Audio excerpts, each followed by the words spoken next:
What is up, everybody? Happy Friday to you all. It's a little bit early, at least for me. I'm generally, wait a minute. This is behind the scenes. I told you I would have bugs. There it is. Sorry about that. Happy Friday to you all already with glitches galore. But that's what these behind the scenes are all about. I just like to, whenever I have time to record, pop on here, turn the camera on, and join all of you that decide to join me. Just like last time I did this, I decided to keep the stream to Facebook, which includes the Facebook group and the Black Vault page, and also Twitter. So even though I prefer YouTube, just simply because that is where the chat room is, I know that you can do comments and stuff on Twitter, but definitely more fluid of a conversation on YouTube. So with that, on these shows, I just kind of like to, for those who don't realize, I've got all those social media categories. So if you don't mind the housekeeping here, maybe if I can plug those, that way you guys can kind of keep in touch with me in a couple different ways. Although Twitter is the most active, I do post on all sorts of social media with the Black Vault and documents and so on and so forth. And you get a very eclectic group of people that communicate on there, very different. So if you follow me in one social media you don't think you want to do on the other, that's great. I like to throw them out there because more people meet each other. It's more so about that, because a lot of people here on YouTube don't use social media at all, while others will only use Facebook over Twitter, Twitter over Facebook, so on and so forth. So just some really quick usernames for those who don't know, and I'll make it quick here. The Black Vault is the username for me on, if you decide to support the site on Patreon.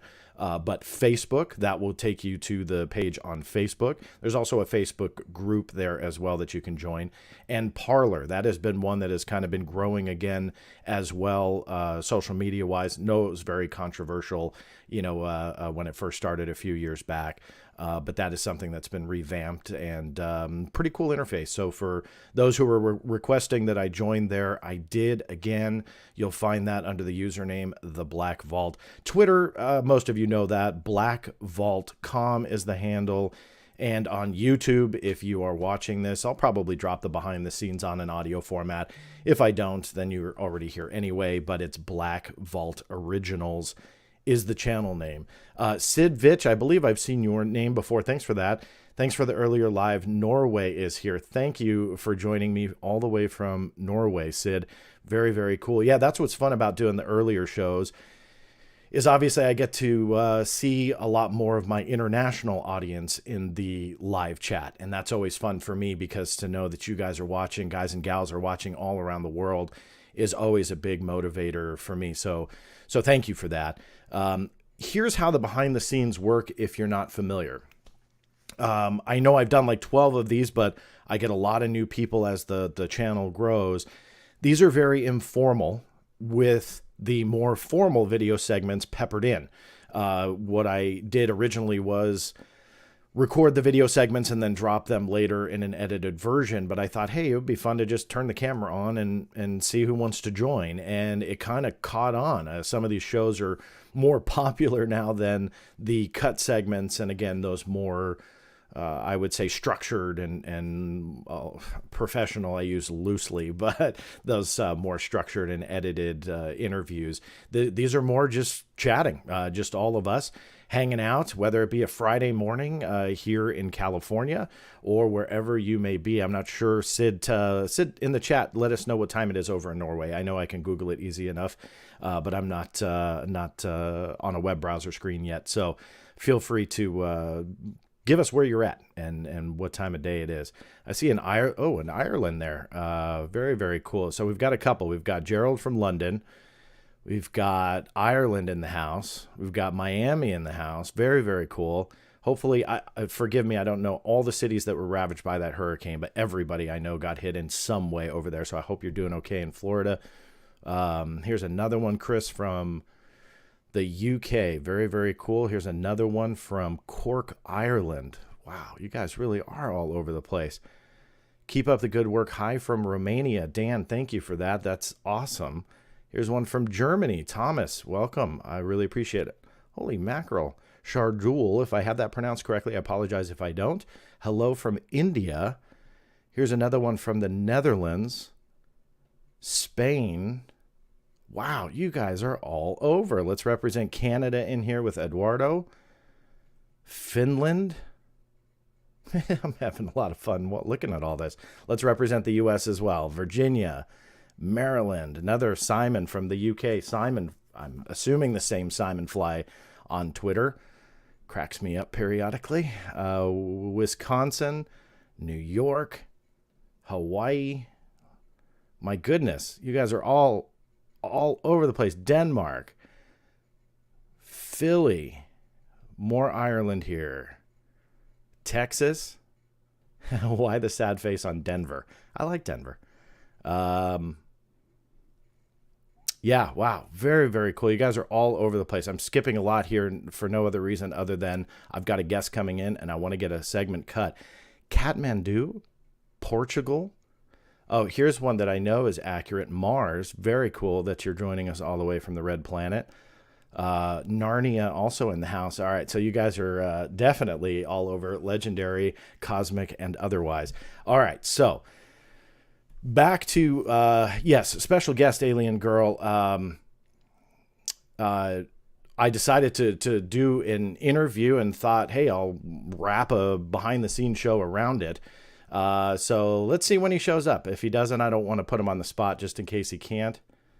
I'm checking messages to make sure. No cancellation yet, so that's fun. But that'll be an interview that'll likely premiere later tonight. It's a fun conversation, I'm sure. I always enjoy talking to him, so looking forward to it. So thank you for all of those locales and joining me. So again, behind the scenes, you just kind of see some segments. When I say goodbye, when I'm recording a segment, don't log off yet. You'll know when the live is done. It's just to give me an open and cut point. I think most of you are catching on, though, what these shows are all about. The two segments, or I'm going to try for two. I'm going to update you guys on that that aviation logo, that if you're not familiar with it, but the UFO that popped up on one of those logos, I followed that from the second it started. I held off for two reasons doing a segment, simply because of a little bit of limited time. But on top of that, I've been trying to get the Director of National Intelligence to go more on the record. I'll let you know what they've said thus far, which is a whole lot of nothing, but I'll give you guys the update there just to give you guys the breakdown. And then the other one is a NRO document that I just got, very much on the theme of the secrecy that we have been going through. Sorry here. I'm trying to do a few things at once. It very much reinforces the secrecy, which I've talked about a lot on this show.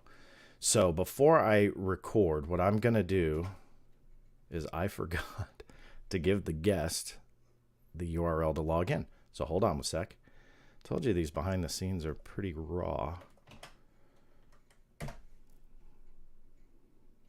All right. That way that he can get in. No, it's not Stephen Greenstreet. I see that question in the chat. Although he's welcome back anytime. I know he gets a bad rap. We all get a bad rap at one time or another, but I consider him a friend of the show. It's always a good conversation with him. And, yes, but he won't be joining us today, but maybe in the future. See what he's doing. And if you're out there, Steven, say hi to everybody. All right, so we'll do the one logo first, just to update you. I'm bringing up the visuals now, so bear with me here. I got to switch screens and stuff. It's never completely fluid on these behind-the-scenes shows. You may also hear Sonar Dog. She's going around in the back, still kicking. I know some of you wrote me some letters after I had talked about her seizure.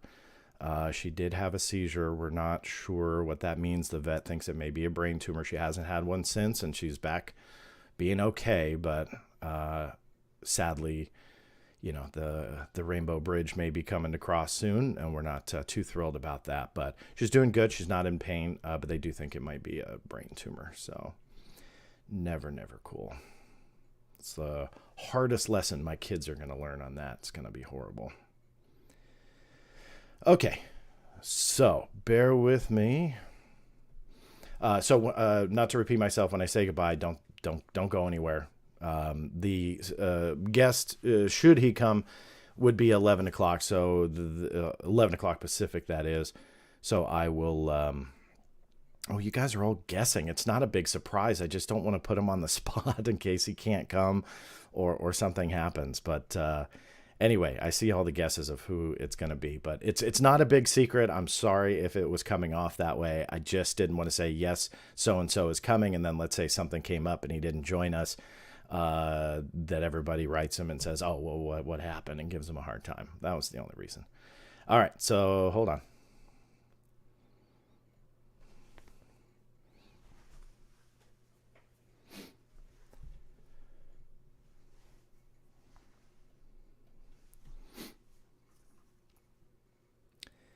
Hey everybody, John Greenwald here with theblackvault.com. I have held off on doing this particular video segment for two reasons. First and foremost, it's just time available to do these things.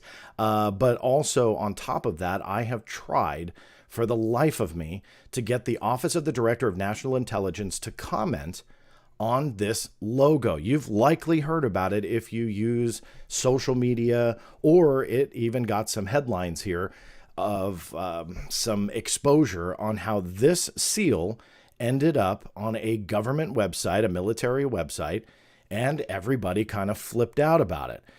And the funny part of this story is I just kind of rolled my eyes a little bit about that kind of flipping out, because there was a wide array of reaction. And a lot of people, and this is, although funny, it's also kind of serious, the distrust in the military and the government is so high that this thing popped up on a military website, and like immediately people started saying, nope, that's not, oh, that's a hack or this or that. And although it ended up being a crazy story, the reason why I was kind of rolling my eyes at it, was going, you know, really, we can't even put a graphic up, which does make sense, and I'll get into that in a second. We can't even put a graphic up and trust that it was essentially supposed to happen. But this is why I also rolled my eyes, because I should have shown that same skepticism. The one that often gets ridiculed for being skeptical about everything, this guy here, just figured, hey, this actually makes sense. Why is everybody flipping out about it? So, hey, kudos to those that were skeptical from the get-go. I didn't agree with the skepticism up front. Turned out you should have been. So good for you guys. But I want to go over why it made sense and what the weirdness about this story ultimately became. And I think that the official line is pretty, in my opinion, laughable. So as you see on your screen here, the Office of the Director of National Intelligence, or what like a subset of it called NIM Aviation, the National Intelligence Manager for Aviation to be exact, had this graphic pop up on their website. Now, if you look at it, obviously it's a seal of some kind. You can see the flying saucer there. It's pretty clear. People tried to say, oh, it's a Lazar sport model and whatever. Regardless, it popped up. So a lot of people started asking questions. You know, what's going on here? Is this real? Is it a Russian hack? What's going on? And where I thought it made sense, and it actually still does, who knows? Maybe we'll see this thing get approved, and it just wasn't approved yet, so they took it off. But regardless, it made sense because NIM Aviation was the one that drafted, along with the UAP task force, the UAP report from June of last year. This is the screenshot of one of the first pages that says that, from the classified version that I got released of that report that went to Congress. It talked about NIM Aviation, but it was largely overlooked. In fact, really nobody was talking about it. I had tweeted about it. Let me get my laser pointer here. But I had tweeted about it in June of 2021. Doing the math, I think that was, that Sunday, because I was working with the press office within ODNI to try and get a couple things answered. One of which was, hey, NIM Aviation is sticking out here. Is the National Intelligence Manager for Aviation this guy, who is Major General Daniel L. Simpson? And that Sunday, I had received confirmation from ODNI, yes, it was. And he was from the U.S. Air Force. So during that weekend, there was a lot of conversation on, hey, there's really kind of no input from the Air Force. This is all Navy. What's going on here? A lot of questions surrounding the Air Force.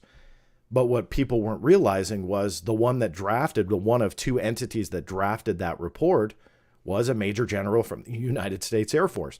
So I found that a very interesting correlation between the controversy and the general public discourse versus what was going on behind the scenes. Because you don't see NIM Aviation really mentioned again, from memory anyway, in the report. It was just that they drafted it with the UAP task force, and that was it. So it's a very largely overlooked element to the UAP task force report.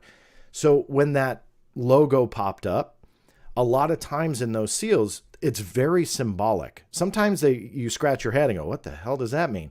When you see a government seal, or let's say a morale logo of some kind, or a challenge coin design, all of that. And we should look at what this design potentially could be. It may not even be a design for a seal, but maybe some type of morale logo, but maybe that'll come out at a different date.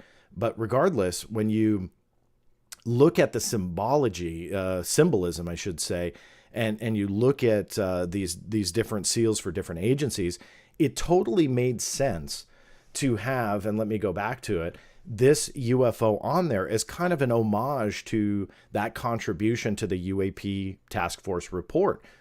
They drafted it, so maybe this was that symbol to say, in addition to all of these craft that we watch and look for threats that go across the continental United States or across the world, or again, whatever that symbolism is, they put a little homage to their 2021 draft or contribution to the report that went to Congress on UAP. So again, totally made sense to me. You couple that with all of the odd designs, again, of those morale logos, morale patches, challenge coin designs, so on and so forth. These are all real ones from the U.S. military with aliens, and this was obviously with the stealth bomber on it. So it didn't stick out to me, which is where that eye roll was, and where that skepticism, in my opinion, at first just wasn't warranted. I want to give a quick shout out to my friend over at Sandbox, Alex Hollings, who did an article all about the seal before it came out that the seal was put in error. And again, we'll go over those statements in a second. And before it was pulled offline, the Sandbox, again, authored by Alex Hollings, did a great write-up of like every craft that you see here, breaking it down, what it was. I mean, he made a amazing breakdown of this article, because there's clearly thought that went into it, and there's clearly question marks that went into it. So this just wasn't a piece of clip art, that they accidentally put on. Clearly somebody designed this for a reason. The question mark is, what is that reason? But I want to just kind of point you guys to the article there by Alex, and I'll put the link in the show notes below of his full breakdown, because it absolutely is worth reading. So when this whole thing was starting to go down, I had reached out to the director of National Intelligence's media department, or their media relations. And I won't read this part word for word, but essentially I was asking, is there any approved language of what this seal is all about? So in lieu of starting over with questions and trying to get brand new statements geared exactly to what you ask for, sometimes I'll ask for approved language, because I know that I wasn't the only one asking. So if there was language that was floating around out there, I asked about it.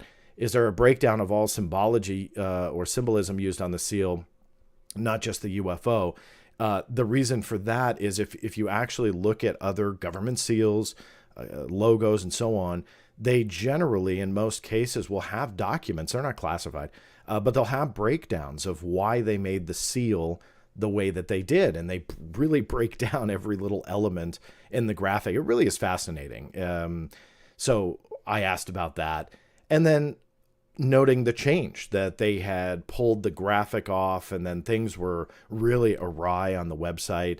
So I asked about the change. That was on September 26th. I received a response to those questions with this. NIM Aviation erroneously posted an unofficial and incorrect logo. That was it. So no answer to any question that I had other than this logo was unofficial and incorrect. Well, that made me kind of scratch my head a little bit going, well, wait a minute. Like, I just thought maybe you guys were pulling it off for technical reasons. Maybe it was a caching issue, technical difficulties, whatever it may be. But now they kind of planted the seed like, well, this was accidentally posted. Well, you don't accidentally embed an image for anybody who's programmed websites. Maybe you can potentially overwrite a graphic and with a file name. So what you had there, if you put a new graphic with the same file name on your web server, it essentially overwrites the other one and will display differently. But this one had multiple graphics with the UFO, so multiple versions of it. And it also was embedded in the background in a very nice background display. So then that question mark was, well, how did that all happen? Because clearly somebody fully designed the website with this graphic in mind and embedded it everywhere. And again, a very nice graphical layout. So that didn't make sense to me whatsoever. Here's the other thing that didn't make sense when they sent me that was I went back to their website, and the graphic that you see on your screen there, that is the email that I sent back to ODNI, was still there. The UFO was still on the website. So that added more confusion. Well, if it was erroneously posted and you want me to print that, why is it still there? So my question to them was, okay, are you saying then is this right? Because remember, I said that there was at least two different versions of the flying saucer logo, one of which looked a little bit more amateurish or more draft form, like the Office of the Director of National Intelligence wasn't perfectly aligned.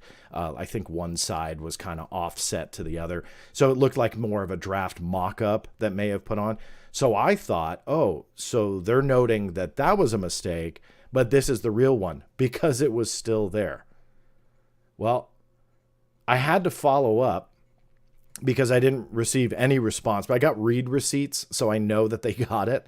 And that's what's frustrating when government and military personnel, when you communicate, they have read receipts. So when they read your email, it sends you a message back saying so-and-so read your email.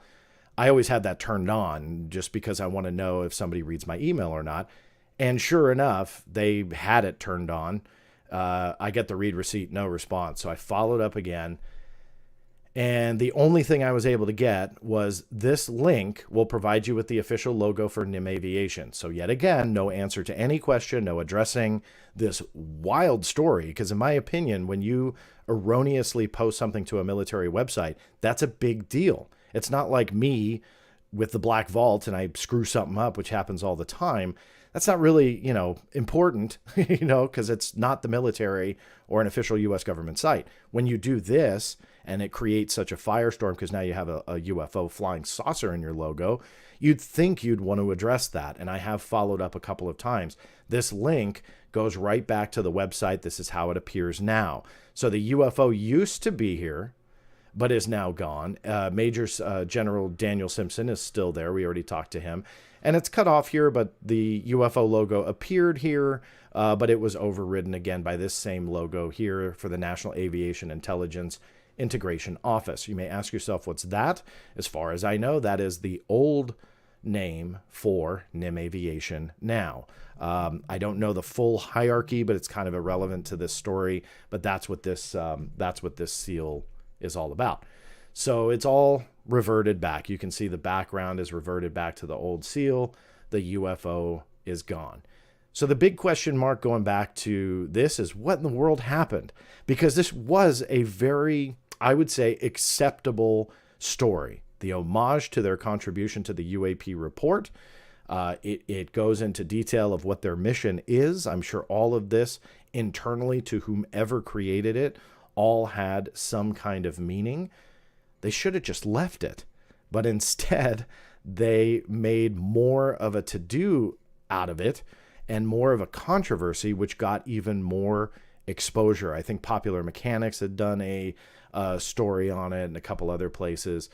So it's just one of those head scratchers. You know, why did they do it? For what reason did they do it? I hope they put it back. I think it makes sense. I never was on that train that they were trying to reveal something. There was that discussion that they were trying to allude that there was some kind of either disclosure coming or this proved the reality of something. No, just based on historical fact, if this was real, it made total sense to have that on there as a homage to what they did. But hey, they took it off. So that's the breakdown. I've tried ODNI a few times since. That's again why I waited to make this video. They don't like me apparently because they didn't want to even return my message, but that's fine after what they already sent anyway. And that's fine. I just take it that they don't want to tell me. Closing thought, FOIA is going to have to be utilized for this.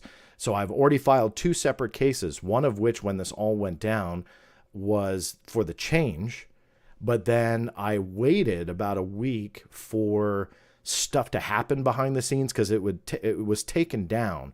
But I waited about a week to file this case. And for all the FOIA people out there, the reason why you sometimes want to just sit on your hands and not file the FOIA is you give a little bit more time for stuff to happen. And if you file, let's say the day something happens, when they process your request, the cutoff is the day you file. So what I tried to do was give a little bit of time, get a little bit of more evidence to whomever's getting the lashings at this point to happen. And then that way what'll occur and go down is you get more information and you'll have more responsive records. So sometimes take these hands, sit on them, don't file the FOIA, let a little bit more time pass. There are some agencies that will do a cutoff date when they process it versus when you file, but regardless, most don't. I think that the technical is the day you file is the cutoff date, and that is acceptable in the letter of the law. So there's my FOIA tip for you at the end of the video. Please, if you're watching on YouTube, hit the thumbs up button. It's a huge help for me. Also, make sure you're subscribed to the channel and turn the notifications on. And above all else, if you can, help share the word about the channel. And if you like this video, the video itself. You know the deal. This is John Greenwald Jr. signing off, and we'll see you next time. All right. Don't go anywhere. Okay. Cool. So I got that done. I saw a couple things come in. Let me go from the bottom up. I hope I don't miss anything. Nick, thank you for that support. Hi, John. You need a thick skin for UFO Twitter, and you're in the thick of it every day, mate. Much respect to you, Nick from Scotland. I appreciate that, Nick. I try not to be in the thick of it, but sometimes it's hard not to be. And I appreciate that. You definitely do. For anybody that uses Twitter, it's not for the faint of heart. It's not fun in many areas. I'll give you a prime example. My longtime friend, like 20 plus years friend, Stephen Bassett, who many of you know, he's been on this channel before, paid me an awesome compliment on Twitter and Facebook. And it was just a very cool thing for him to go out of his way and say about the Black Vault. And long story short, the poor guy just got quite a few messages from, it's the same core group of people that just absolutely hate anybody, especially me, but that goes against their mission or their beliefs in life. And I felt so bad because, you know, Stephen Bassett hasn't done anybody wrong in that respect. He paid me a compliment, and the only reason that people started then flooding his thread with you know what was because they didn't like me. And it's such a ridiculous aspect of what you're referring to, UFO Twitter, and it is a shame, but it's not the whole thing. So if anybody's like, based on that, I'm not going over there, there's a lot of great people, those that differ from you but will have respectful dialogue, which very much will go into, again, my special guest who hopefully can join me today. That is what it's all about. And there's some great people there that you can converse with. It's just the select few idiots that are ruining it for quite a few people. And why I say that is a lot of people I'm seeing more and more are getting so sick of that kind of stuff, they're leaving, not only quote unquote UFO Twitter, but rather the entire UFO conversation, because it can get so dominated by those crappy voices. And that's kind of a shame. All right. So hold on. If only there were more positivity in the UFO community. Absolutely. I think we could get a lot farther. There's a lot of bad mouthing, and I've often said, and I've stopped saying it, but I'll say it again now for you guys. Imagine how much farther the conversation would be if, instead of these guys and gals going around, because it's sickening who does it, but imagine those that are going around trash talking and going to like every thread they can if they don't like so-and-so or they don't like so-and-so. So they have to go, badmouth them. Imagine the amount of time that they spend doing that, or making their memes, or there's some really vicious stuff out there. If they took that time and translated it to doing something good, and even conversing with someone they disagree with, but in my opinion, that dialogue is very healthy. It's very, I would say, educational for those who are looking on, but also the two that are having the dialogue. There's a lot of people that have disagreed with me. They come at me respectfully. We have dialogue. We converse about it. And it's great. I walk away learning something, either reinforcing my own belief a little bit more, or saying, hey, well, you know what? Maybe I'm wrong, and that's what it needs to be. So Red Panda Koala, it's good to see you here, by the way, but you're absolutely right. We need more of that positivity. And it's so easy, present company included in this, it's so easy to fall in the trench and just go, sling mud back, because I get so angry when people fabricate. It's one of the worst things you can do around me. And it's a fabricate or lie. Anybody, and I'm talking about a personal thing, like even online especially, but in the real world, like people that are real life friends know, like John hates it if you lie. My 8-year-old son knows very well if he decides to fib, it's not a good thing, because it's honesty is what this is all about, on so many different levels. So I get so frustrated when people just make up stuff. They don't attack me on what they say, or on what I say. They will attack me with like fabrication, stuff like that. And I'll say it a million times, I've gotten tired of saying it, but I'll say it a million times. Imagine taking that time, putting it into something else. It'd be awesome.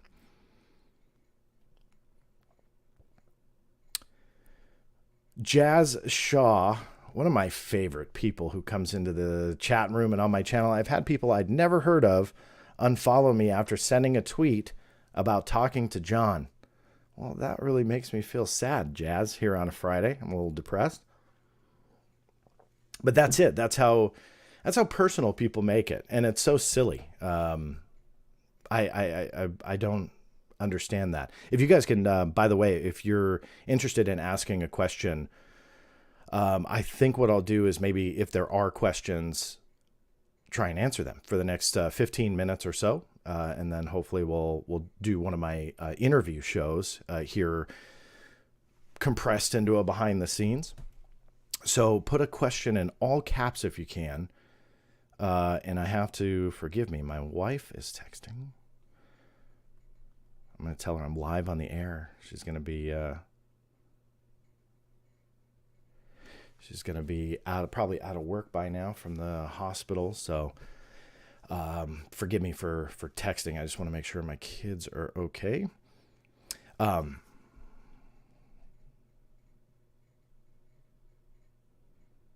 And in case you're wondering where the pauses are coming from, I have to kind of go through the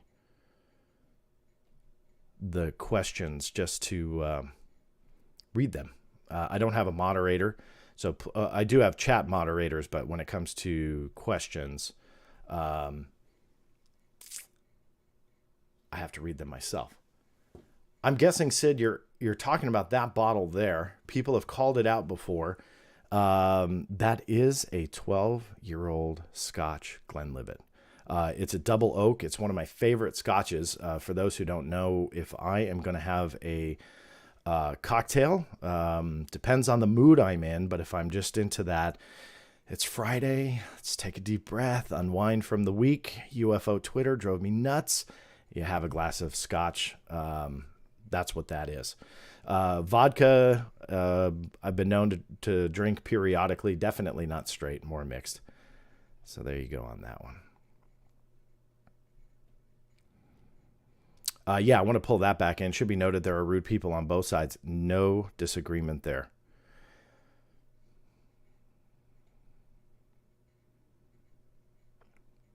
So, Odd Agil, thank you for your question. Have you heard about the Hesdallen lights? I believe the correct way, and you'll know this probably better than I think it's Hesdallen lights is the correct way to pronounce it. But most I hear Hesdallen lights. Yes, I'm very aware of it. I couldn't sit here and give you a lecture on them other than knowing of them. I know they've been around for many, many years. I know Erica Lukes has traveled out there. If you don't know Erica, she does a show on Friday nights on YouTube and podcast form as well. So I know that that she's done some research on it. I'll be honest with you, though, other than knowing about it, I wouldn't be able to tell you more than that. I'm sorry to say. John, what is the blue craft in the logo? So I'm assuming... Oh, no. There we go. I haven't... Oh, you know what? Hold on. I'm not sure why it disappeared here.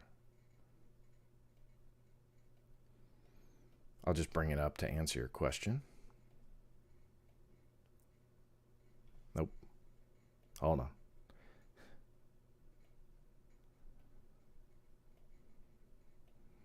Sorry, it takes a little bit just to kind of flip around here. Okay, so I think you're talking about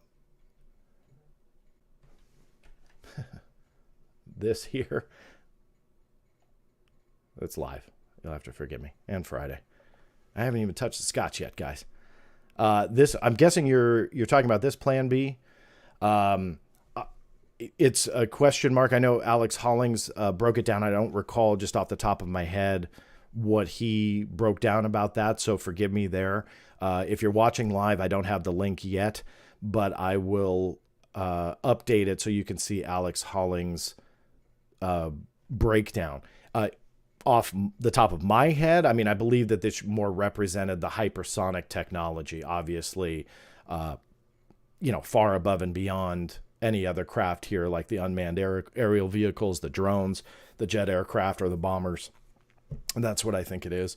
And I think, if you were to ask me, the designer was simply doing an all-encompassing from the slower craft bombers, recon planes, to the fighter jets, to the unmanned aerial vehicles, to the fastest hypersonic aircraft that they deal with at all.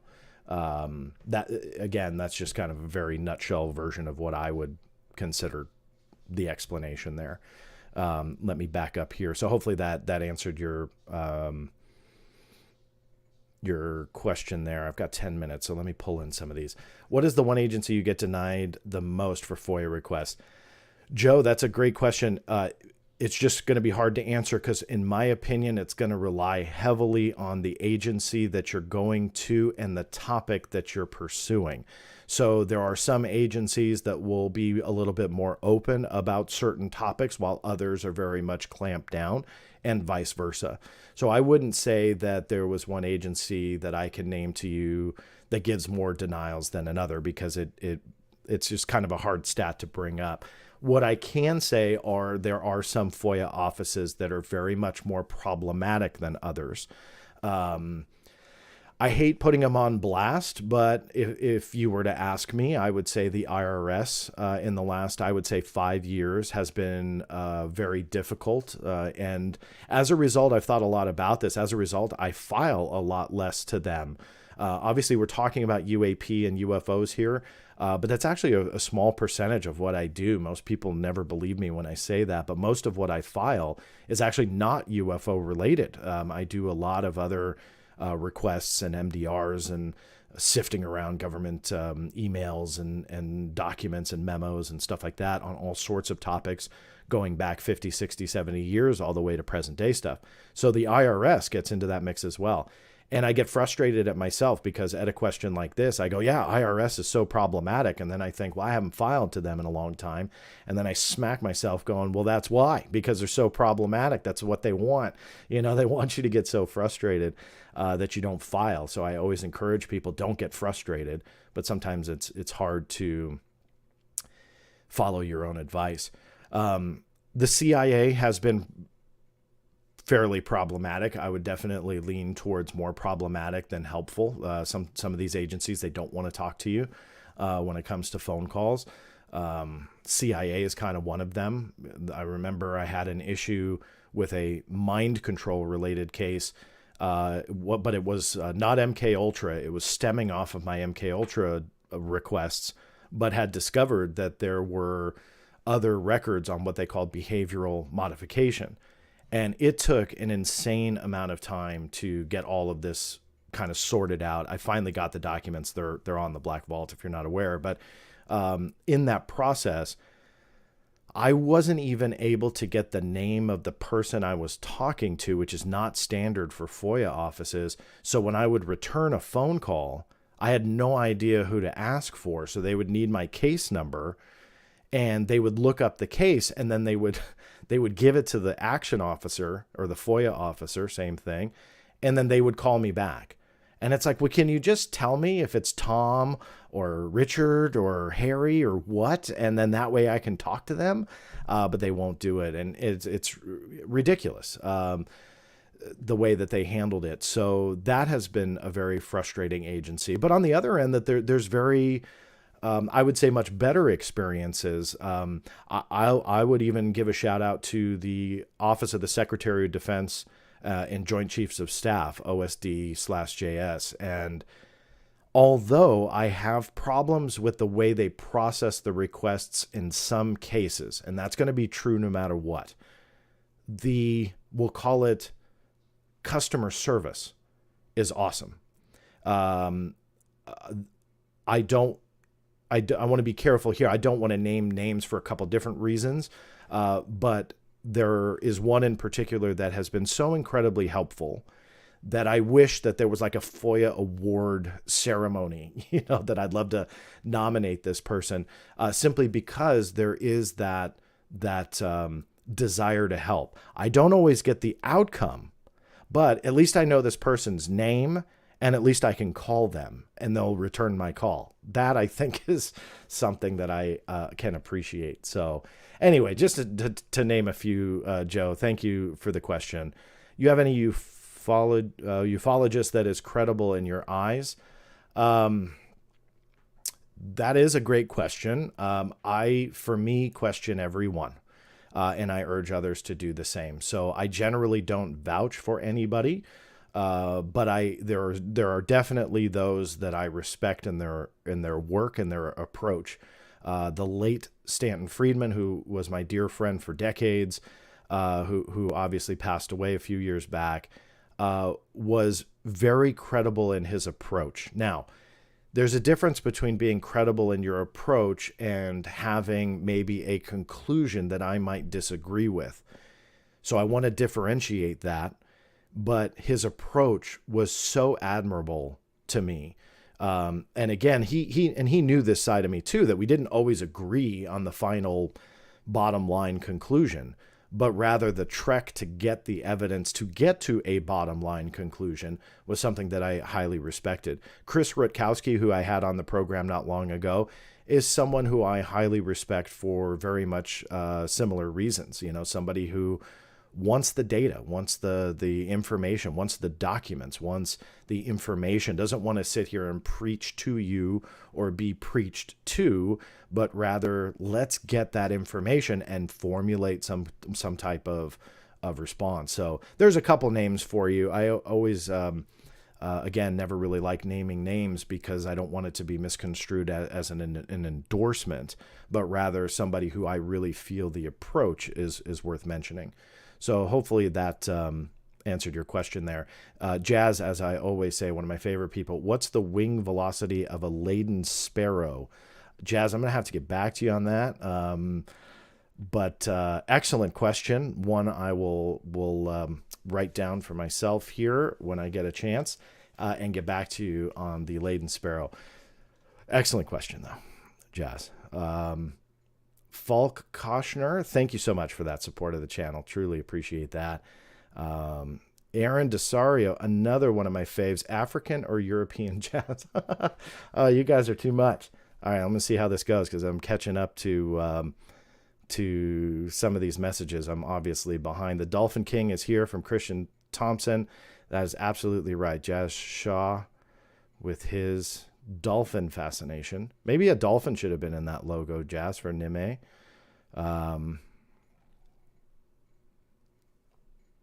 Emmanuel, OD and I don't like you? Who would have guessed? Yeah, most of them don't like me. In fact, I posted on social media today. Wait, hold on. Let me check messages because we're getting down to nothing yet. Okay.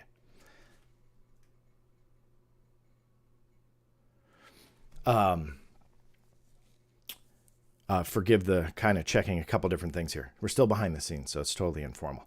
Let me see. Who would have guessed? Yes. So who would have guessed that, Emmanuel? But I posted something today on social media that came from a batch of documents. I haven't posted them yet, but the story behind them is that I did a FOIA search within the FOIA office of the National Reconnaissance Office for my last name. And I got all sorts of documents, some more just administrative notes and stuff like that, nothing real interesting. But one of which was talking about how I post documents on the Black Vault that I, at times, quote unquote, at times, comment on the responses that I get from the government, and then followed by a big redacted paragraph. They didn't want to tell me what they were saying about me. So was that administrative and what they consider internal deliberation? Sure, maybe. But was it really? Who really knows? I don't know for sure. So there are agencies that I think don't like me very much for that reason. And I think that they watch what I do. And this clearly, this NRO document shows that they're looking that I comment. At times showed me that they're kind of keeping a tally of that. And it kind of made me a little bit like, not necessarily surprised, but whenever you see yourself in these types of documents, you kind of get a little unnerved going, okay, so how much are they really watching? And I know that there are certain lists that the government has where the agency will keep a list of the problem people. In the FBI, they call it a Vexum list. And I haven't seen the most recent one. I think the last time I saw it was either 2020 or 2021. And the Vexum list is essentially all the people that can create an issue for you. And so that was with the FBI. The IRS, which is that agency I just mentioned 10, 20 minutes ago about being kind of a problem, has their own internal list. I was on that one as well. So you see that the agencies watch, and they don't necessarily always like what you're doing. But there are other cases, again, I can't call them out, but there are other cases through FOIA that I've learned that they are very supportive of the Black Vault and want to help because they want to see information out.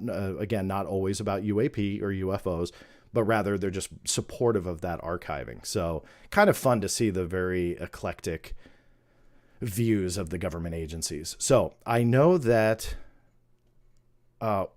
Eldon's Sword.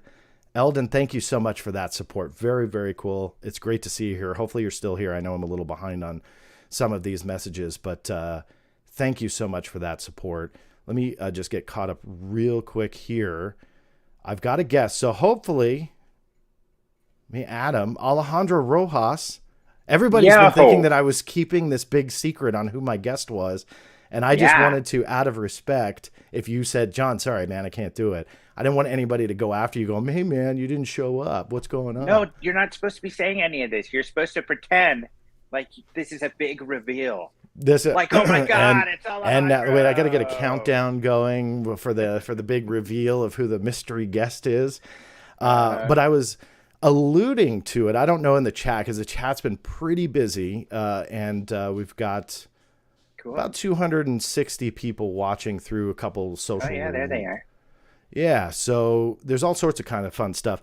But I don't know if they caught on. But the one thing that I'll say before we get going to the more structured interview is that I've always enjoyed speaking with you because we don't always agree, but we actually can talk. Now, we've had riffs in the past, but those are in the past. We don't have to talk about that. Yeah. But that's why I love talking to you, is because you learn from it. You know, you have exactly. Same. You have the dialogue. I mean, you know, once we talked and I got to better understand your point of view, I learned a lot. And I literally went and read back pretty much all of our conversations. And it's rough. And I really felt at the time that's what was going on. There was just some kind of like, almost like we were having two different conversations. And in a way we were, you know, there were just things that points of view that we weren't understanding. And that's the hard part with text, I think. And then the other hard part is that we both had our armies, you know, we both have our followers who feel like they need to come in and defend us. So your guys are trashing me, my guys are trashing you. And then, you know, and I was representing kind of the whole Team Elizondo people were behind me, and you had the other side. And so that just heightens it when they're in there like, you know, getting so volatile. And I think I learned from that whole thing too, is to not let the emotions of those crowds. I already felt like I was kind of impervious to it, but obviously I wasn't. I feel like that really influenced both of us. That's the other hard part.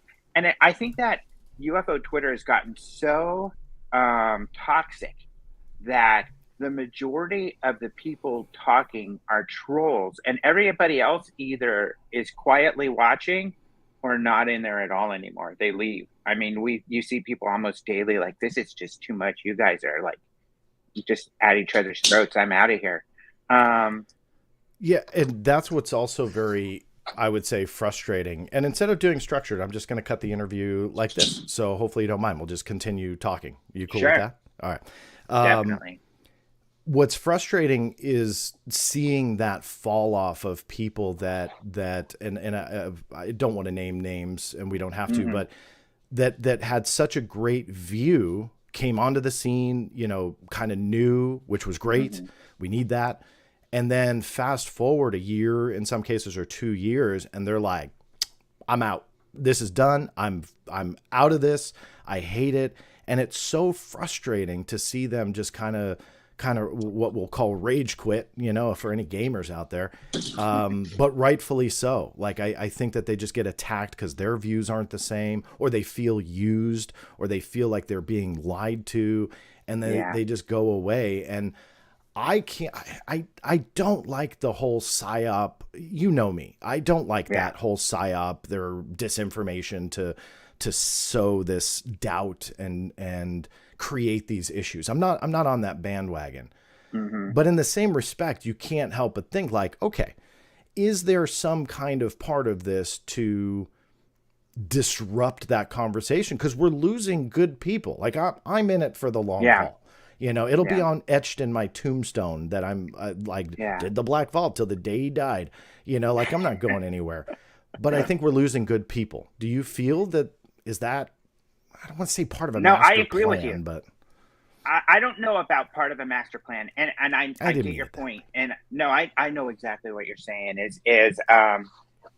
It seems, well, here's a couple things. It's, first of all, you and I have been around for a long time doing this, and we've seen a lot of people come and go for various reasons, often because of kind of the fighting, even before the internet was that big of a deal, you know, because they're arguing with their colleagues at conferences or via email, or remember, what was the big UFO digest or the big UFO email chain that used to go around before social media that we were all on, where people would fight I think about that was UFO digest, wasn't it? Yeah. So, and even there, I mean, I remember a guy who left because he got, John Alexander's wife got mad at him and said she was going to curse him, and he got sick. I can't remember his name. I don't remember if you remember this one. and he left ufology because he was afraid of her. Really? Yeah, I don't know what he I did to don't, make that her doesn't ring a mad. bell. Yeah, so funny. So I mean, there's been a lot of reasons and fighting, and this has gone on through the years. And for me also, I think we're built a little differently in that a lot of celebrities and everything also leave social media because of mental health issues. And at first, I used to not really understand it because I'm like, every time I post an article, I get tons of hate. That's natural when you're online. And I think that just, us tackling controversial topics where we're expecting pushback. And so we've grown this really thick skin where I almost a little bit, and I know you're the same, get a little bit excited about it. It's like, fine, bring it on. Because, for a couple of reasons. One is, it's like try to beat up my work. That's fine. One, there's a little bit of ego because it's like you're not going to be able to do it, lots of you. But the other side is I hope some of you can do it because I want my work to be better too. And I want to learn and see what I missed, Are there perspectives that, like you said, that I'm not getting that I need to relate to? So I think we're just not as effective. So yeah, getting into the more recent people, and we had a mutual friend, of course, who left recently, and I don't understand it. I think that you got to be tough and you got to be focused and you got to move forward no matter what. And this is also to address that last part. Sorry, of anybody coming in and purposely manipulating in order to get rid of people like that. If you're steadfast on what you're doing and focused on the work, that's not going to have an effect on you. Have some of these people who come after me been trying to get under my skin to get me to quit? Maybe, probably. When it comes to any kind of psyop, I don't know. But whether it's a psyop or not, again, bring it on because I've prepared myself and I've been through the ringer. And you're going to have a really hard time pulling that kind of stuff on me. It's just not going to affect me. So with our mutual friend, who you kind of outlined a little bit of what happened to him, I just would not. I kind of had the attitude of like, I don't get why that's such a big deal because it would not affect me at all. And that kind of thing has happened to me. And I just don't have that same kind of like fear. Some people have said, what about death threats or blah, blah, blah. That's the internet. Whenever you've got once you start getting followers, and especially once you put yourself out there, like we do, putting stuff out in the media and everything, you're just going to get attacked more and more. So the more popular you get, you're also the more you're going to get attacked, and that's just kind of how it works. So just got to prepare yourself for it, and it's one of the ugly realities of being a public figure today. You've obviously covered this for a long time. You've worked as a journalist a long time. You've written tons of articles. You've run quite a few different projects through the years. Where do you think we are now? Like, what is your perspective? So away from that social media drama, going above that, where are we? Do you feel that we are just on the cusp of something, or do you feel that conversation may have changed a little bit, but we're on the same path? I don't know. I think that my perspective is that we, in a way, are on the cusp. But, I think UFO, it's kind of a turtle and hare type of thing, where UFO Twitter feels like we're on the cusp, but there's a rabbit. They feel like, oh, tomorrow we're going to find out everything.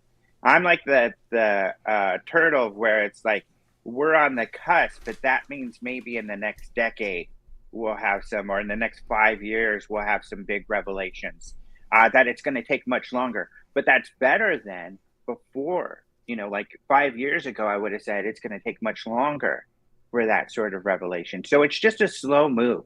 I think the difference is, and I think this is what a lot of people don't get. A lot of people don't understand the difference. And I think your audience is a lot different because you train them, because you all are looking for evidence. I call it mind control. Okay. Like I've told them exactly.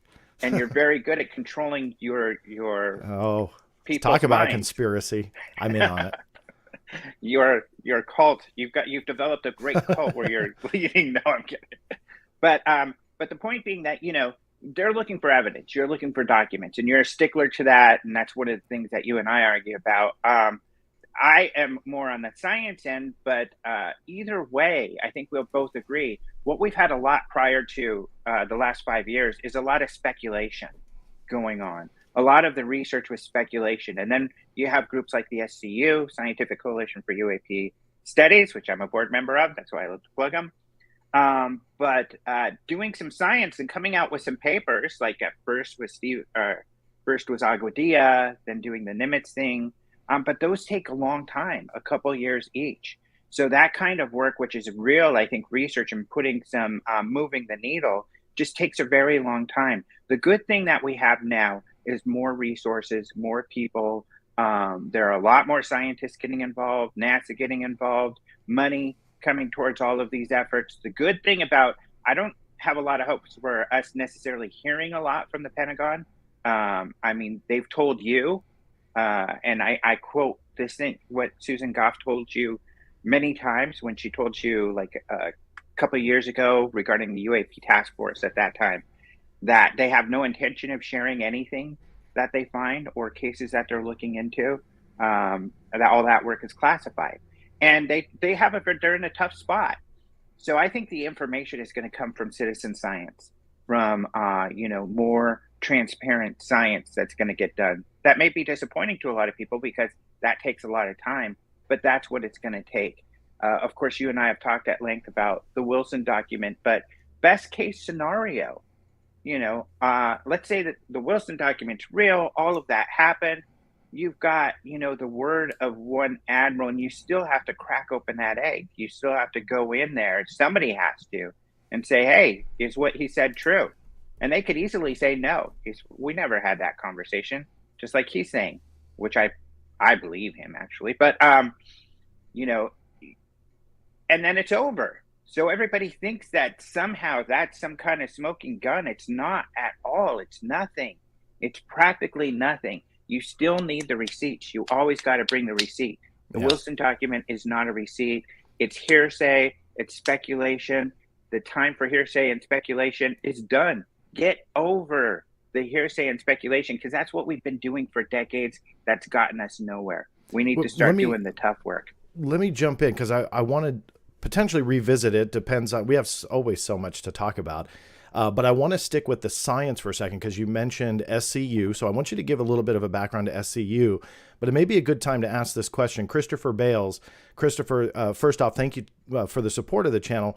He has a great question, which I think maybe I'd like for you to address in this answer with SCU. Folks are leaving because there's no data or physical evidence. Now, for those who feel like Christopher does here, can you tell us a little bit about SCU if they don't know? I've known Chris for a while, so I think he knows, but for audience members who don't. But then do you agree with the fact that there's no data or physical evidence, again, with your being a board member of SCU and the work that they're doing? Yeah, perfect question. Christopher Bale, I want to give a fist bump because, I get a big smile with that question. He's 100% right. That's what we're looking for as data and physical evidence.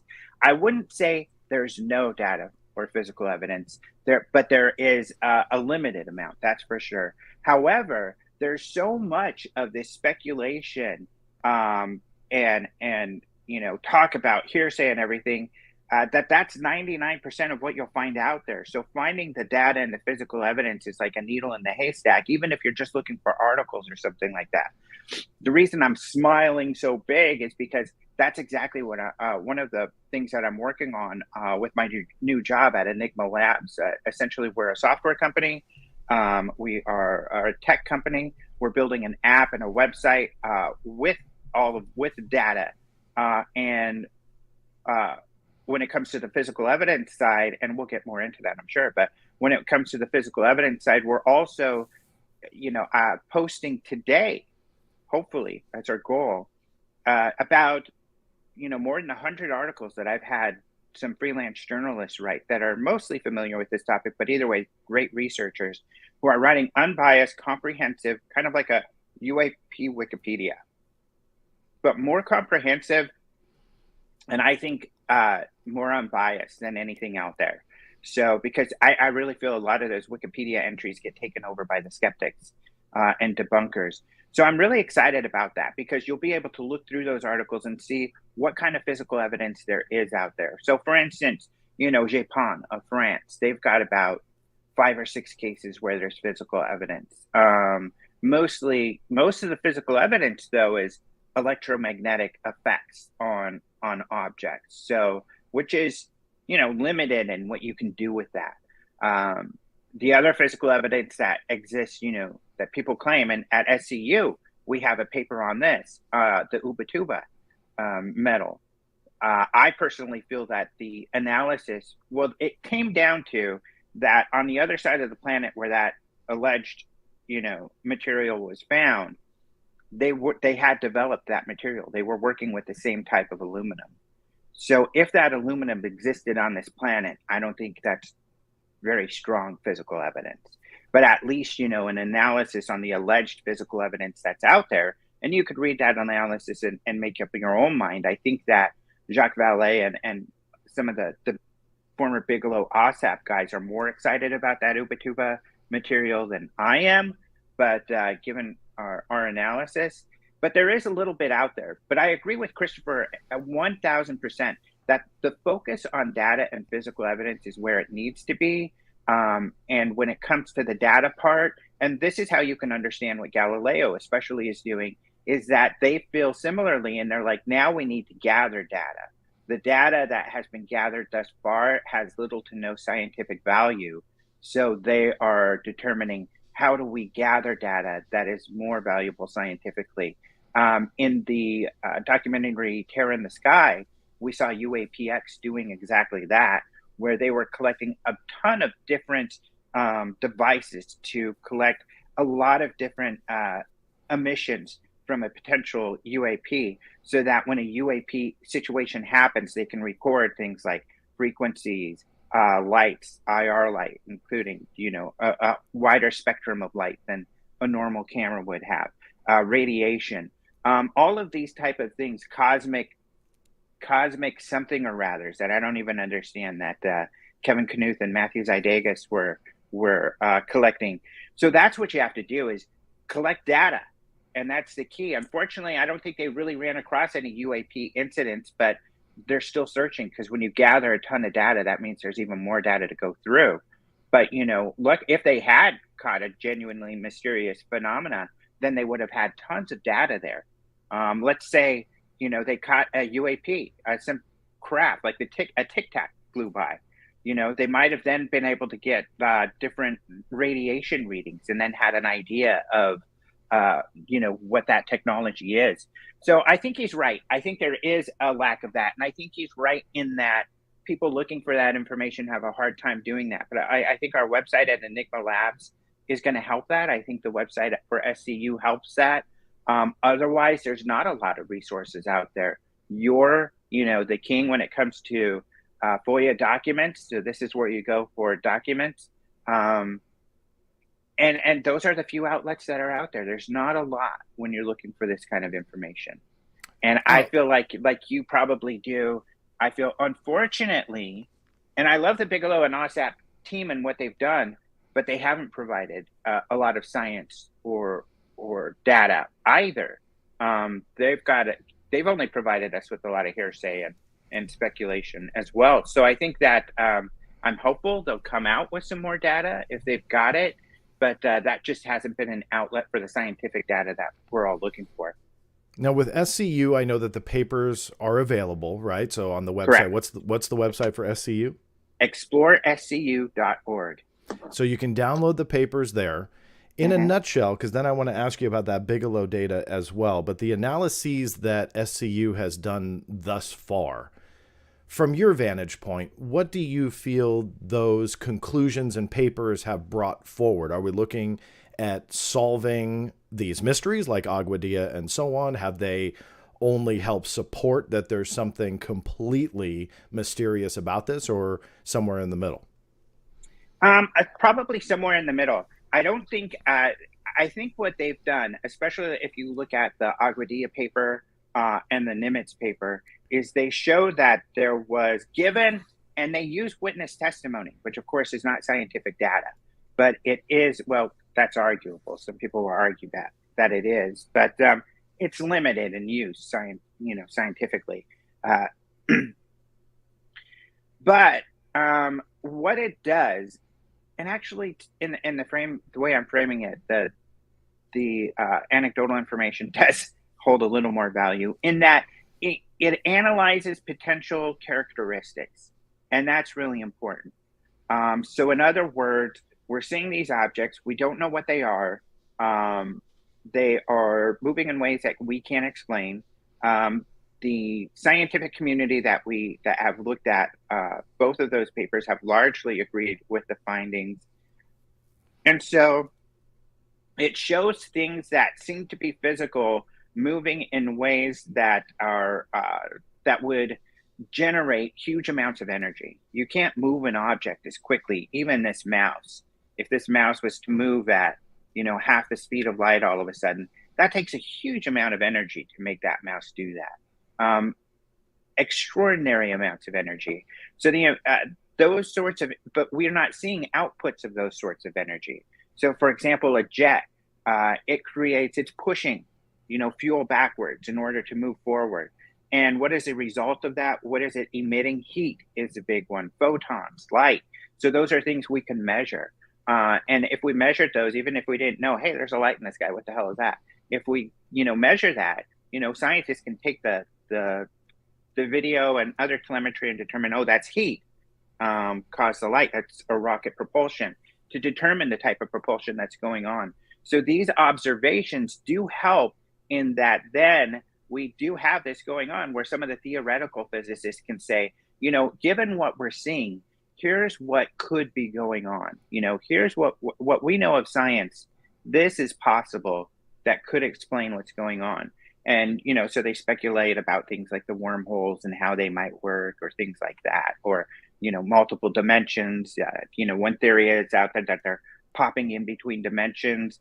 If that's so, they could be emitting I think it's a Hawkins particle, Hawkins radiation, something like that. So if we measure for Hawkins radiation, that would give us a clue if we were able to capture that during a UAP event. So those are the sort of struggles that the scientists are looking at. I was really intrigued the other day. Kurt Jaimungal had posted a message, which there was no indicator like Avi allowed me to share this email, but it was an email, seemingly a private one between Dr. Avi Loeb and Kurt. And I'm sure it was fine for him to share it because I haven't seen any backlash in that respect. But the revelation that came from it was that there was coordination of some kind from the quote unquote director of the new UFO office, who I'm sure that's Sean Kirkpatrick, although he wasn't named. But regardless, had visited Avi Loeb for essentially writing a paper about the Ukraine UAP. Now, we don't have to get into that part, but my question is about that coordination. I was intrigued by Aero, the UFO office now, reaching out to the private sector saying, hey, Dr. Loeb, can you look at this either for us or just look at it? So I'm curious how much is official there. But let's just say it's official. If I may ask, has there been reach out to SCU for the same reasons? I guess I would put it, I would say there's been reach out. We were very public about, Space Command and Space Force being at our event. Others also, we had former UAPTF and others at our SCU event. So definitely we're talking to those people as well, but not to that degree. They're not at this point. Anecdotally, I can't say, I can somewhat semi-officially say that, especially our Nimitz report has gone all over the place. They've all looked at that. And because it's the only public report, which is a little bit frustrating, because if the Navy came to the conclusion that the Tic Tac in the Nimitz event was a true UAP, what did they use to determine that, to come to that conclusion? We don't know. So at the SCU, we did our own paper. And actually, Kevin Knuth, a physicist out of SUNY Albany, who has his own journal and lab, wrote a peer review paper based off of it with the SCU, and that was in his journal. So, and that's done the rounds, and that's gotten people very excited. So, in that sense, it's a private, a report done in the public that is being used as research material for people inside the government. I think that people, and I'm familiar with what you're referring to, are kind of shocked that they would go to Avilow, but to me, it makes perfect sense in that the stage that they're in right now, they're kind of in a fact-finding stage. They're like, okay, what does this landscape look like? Who are the groups out there investigating and doing stuff? Are there scientists? Who are those scientists? What are they doing? Are those scientists nuts or not? I think that there are people who are concerned with some of the weirdness that Bigelow's gotten involved with and that group. So they're like, okay, well, maybe do we want to even go there? Maybe we need to be a little more careful than that. There's no doubt that's something that NASA or other organizations would weigh when they're determining who they need to go to. And I think that's what they're trying to figure out, is that landscape. What they're going to come up with and who they're going to work with how is still in question. And we do have to remember at the hearings and what the Congress people have been asking for, they've been telling the DoD, we want you to look at historical information and we want you to work with civilian groups.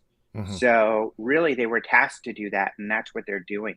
And we also have to remember that typically, kind of like we all got an education through OSAP and how a lot of this works, is that when a project is started, you have just a few people inside of the government agency that are in charge of that project, like put together the scope and everything. And then those people put out the request and go find contractors to work on that project. And we haven't gotten to the stage where the contractors have been hired or partnerships made to be worked on this project. So it would make sense that this would be a point where they would want to go out to experts and say, hey, what do you think of this? Because certainly people inside the SCU and in Galileo project are not only the type of people they would want to contract to do this type of work, many of them are the people they've contracted in the past to do that kind of work. While they do that, they undoubtedly have to get into, in my opinion, because of just the sensors, I'm not alluding to it being military craft, but get into a classified arena. And at what point then do they essentially taint the private sector, whether it be Dr. Avi Loeb or whether it be SCU or APX or whomever, that if they tap that, there has to be some kind of either encroachment into a classified arena or you're withholding data. In my opinion, you can't have the best of both worlds. And that was the biggest issue I had in the beginning with the NASA program, which they have now, in my opinion, changed their answer on it. Originally, it was going to be fully transparent. Some of the people involved in the effort weren't even going to be cleared for anything because they were dealing with purely unclassified and publicly available data. So going back to my question, do you feel that there is risk there that they start tying up intelligent minds that just want the truth into potentially having to get them into NDAs or security clearances, which could then hinder what they tell the public? I have, I would say yes and no. I guess I would put it this way. The information that is not publicly available, that is too sensitive, is going to be sensitive information no matter who works on it. I think that, we've seen in the past, I guess, even through, I think some of your documentation, you probably know better than I, where technologies have been taken over by the government and then they go secret. And I think that's the kind of thing that you're probably referring to. Let's say they've got a case that they're working on, and all of a sudden the government comes in and says, hey, we want to work with you on this, but it's got to be classified. and then that case goes classified. Um, could that happen? I think certainly, but I think that regardless of whether they're talking to them now or later, it would happen either way. So the good thing I think about a NASA getting involved is that a NASA scientists are very, very uh,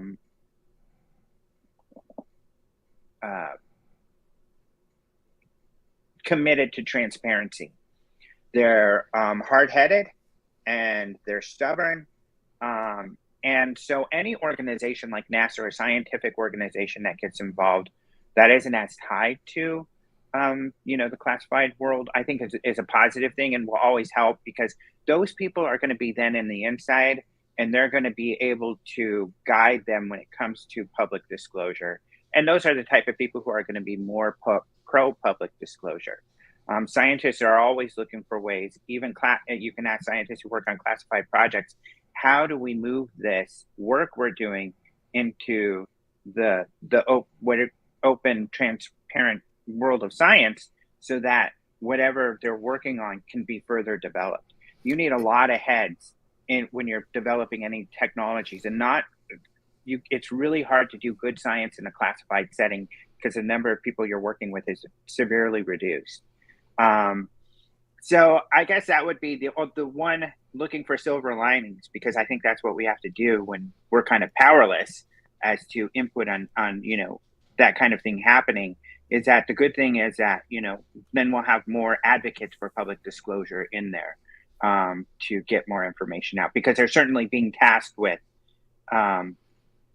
sharing information with the public, which was Chris Mellon, when he originally wrote to the Congress saying we need to do this, that I realized this stuff is probably going to have to stay classified. Maybe even, he said that because he wrote that around the time that you got that message from Go that this will all be classified. But luckily, the Congress responded that you're right, we should do this, but we do want public information, and they've been asking that the public be briefed. Yeah, the Mellon article, I'm putting it on the list, but we've got like a 6-hour interview already. So meaning of topics that we could fill. So that aside, I think, and then we can move on to my original question. I think what you're saying, I get your point, but this is my concern. In order for them to deal with that data, and when you encroach into sensitive systems that have captured that data, that in some instances, that scientist who may be 150% well-intentioned to be transparent with the public has to then either get into an NDA or a security clearance and an oath to see that data, and the pure fact that they could capture that data in and of itself could be classified. Ergo, they can't tell you about it. And that's where I get concerned, where when Dr. Loeb or again, I'm just kind of giving the list of what we've talked about, but SCU, UAPX, whomever starts getting into that arena, that they could be very well intentioned for public transparency. But at the end of the day, if they're seeing data that encroaches into that classified arena, it's not that they would be releasing the details of some sensitive sensor, but rather they would be releasing the capabilities. And in some cases, those capabilities would be classified. And again, ergo, you are locking up the best minds, scientific minds. So I don't have a right answer for it, but I'm just curious to your thoughts. Yeah. Are you concerned about that? Are we potentially on a path to coordination between the government and private sector? On the surface, that sounds good. But when you really dissect it, that's when you start getting into a really dicey area where, and I'll use Luis Elizondo as an example. You press him on certain question and it's, hey, I can't tell you, I've got my NDA. Well, that same exact scenario will transfer to whomever, doctor, PhD, scientist, whomever gets into that conversation. I'm concerned about it, but I don't see a lot of people talking about it. So am I nuts? Maybe I'm nuts. You're not nuts, but it's kind of yelling at screaming to the void or something, because it's just the way the world works. So. Yeah, you do. It's just the way the world works, and there's not a whole lot to do about it. And it's nuanced also because it comes down to every individual person. So, for example, every scientist, like an Avi Loeb, has to determine what their goals are and what their priorities are and how they want to do this. So, for example, if they approach Avi Loeb and say, "We would like you to help us with some of the classified info," that's when Avi Loeb has to kind of sit down and say, "Think about the things that you're asking about right now. Do I want to potentially be limited, or do I not? And if I am going to limit myself, I want to outline how, but will that still be too much? Will it still make it too difficult, especially if my goals are to be as transparent as possible?" But the other thing is Galileo has extremely limited resources, whereas he's also looking at, I can have access to better cameras, better telemetry, satellite data. I can have all the data I need to figure something out. Whereas if I stick with Galileo, it might take me 5-10 years to gather the funds and equipment I need to get that kind of data. So it comes down to each scientist and what they want to do and what kind of things the projects are asking for. So, for example, at Enigma Labs, I think, we're building out a database with a ton of different cases. We're collecting databases, digitizing databases of sighting reports so they can be analyzed. We're developing machine learning that can go in there and analyze the cases for us to give us the good cases so we don't bother with the rest. That's the sort of thing I think the government's going to want as well. I think we can do both a public and a government in parallel.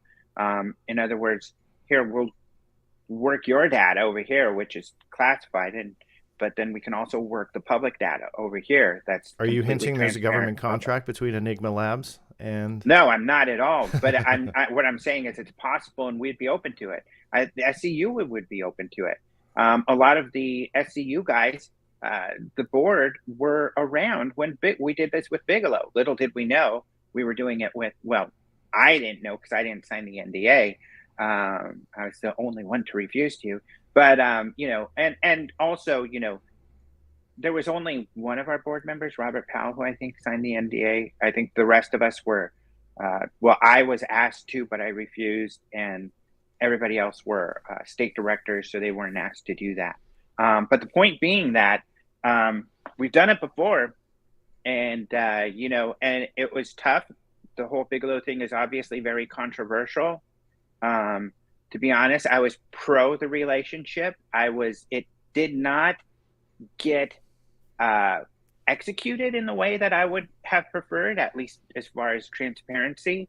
I was definitely advocating for a little more transparency that happened, but it was really, I think, a net positive because there were a few great cases that got to be investigated in a much more sophisticated manner than they would have been otherwise. One of the biggest things, like away from the debate on what was official and UFO this or paranormal that, so we won't have that debate. But I think the story, like the way that it's, and we know this part for a fact, I'm not saying story as in fictional, but the way the story goes is that Bigelow had purchased the MUFON case file database, right? Correct me if I'm just misrepresenting that. Like that was a big purchase. It wasn't purchasing the database. It was access, limited even. It was access. I thought it was okay. Gotcha. Okay, so I misworded it, but essentially he was accessing the MUFON database. So he got all that data though. Like he was able to pull it in, and as far as I know, Bass had created multiple databases, which included MUFON and all this other work. So the biggest question that I have, and I want to throw it out to you just for audience sake and conversation sake, is that $22 million, as we know, went to OSAP. Mm-hmm. We know that from the paperwork. The DIA has released that official paperwork. So there's really no question mark about that. We have it all broken down in documents in addition to Pentagon statements that have been around for years. So mm-hmm. all of that groundwork is there. So $22 million goes over there, and he has collected all this data. I want to preface the question saying, at least to my audience, but you as well, I know you're not a spokesperson for Bigelow. This is rather just a question on what your thoughts are. But with that, 22 million taxpayer dollars goes over there. We get the 38 DIRD reports, so those come back. But the way that it's been reported in some media outlets is that there's just this massive pile of data, including these databases and otherwise. And it's denied at this point by the Pentagon that they did that work. So my question is, why doesn't he just release it? If it really was funded by the taxpayer dollars, which is the story, and again, please correct me if I'm wrong, but if it was funded by taxpayer dollars, then it's not necessarily Bigelow Aerospace's property. And if the government wants to deny it, then what stops him from just saying, you know what, minus the personal identifying information. So of course, you know, those fields, I'm saying, take those away. I don't want to know anybody's home address. But I mean, the data that's there, that data that we've talked about here for the last 45 minutes or so, it sounds like you and I both paid for that. So yeah, what's I agree the hold? with you. What do you think the holdup is? No, I agree with you 100%. I think that I do not agree with the opaqueness of the Bigelow group. I completely disagree with it, to be honest. I think that disagree with their handling, just to make sure I'm yeah, clear. Okay, their gotcha. handling, that they should be more transparent. If they're truly supposedly a scientific group, of course they don't exist anymore. But if they were, they would want to be more transparent, and they've never been transparent. And I think that's a huge problem. And it's why they've limited their value to the scientific community for that reason. And I do not agree with them also making statements that they're not ready to substantiate.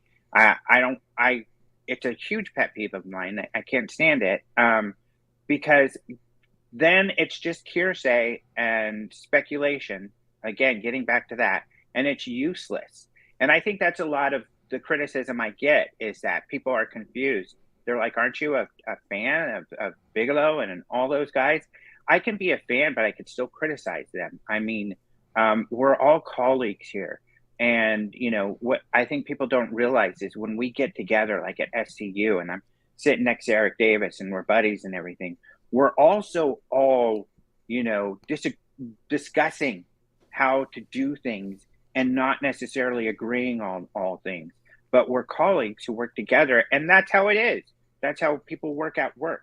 You know, you all discuss and have ideas. The boss decides what to do. In this case, the boss is Bigelow, and that's what you do.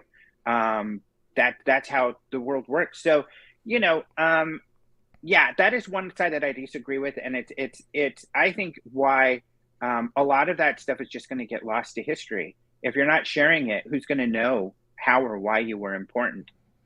Because you said you saw, you know, big wolves and outside your home after you were at Skinwalker, where people have seen them too. Great. That's just another paranormal ghost story that you can have on a TV show, but it does nothing for learning much about what's going on. So I agree with you on that.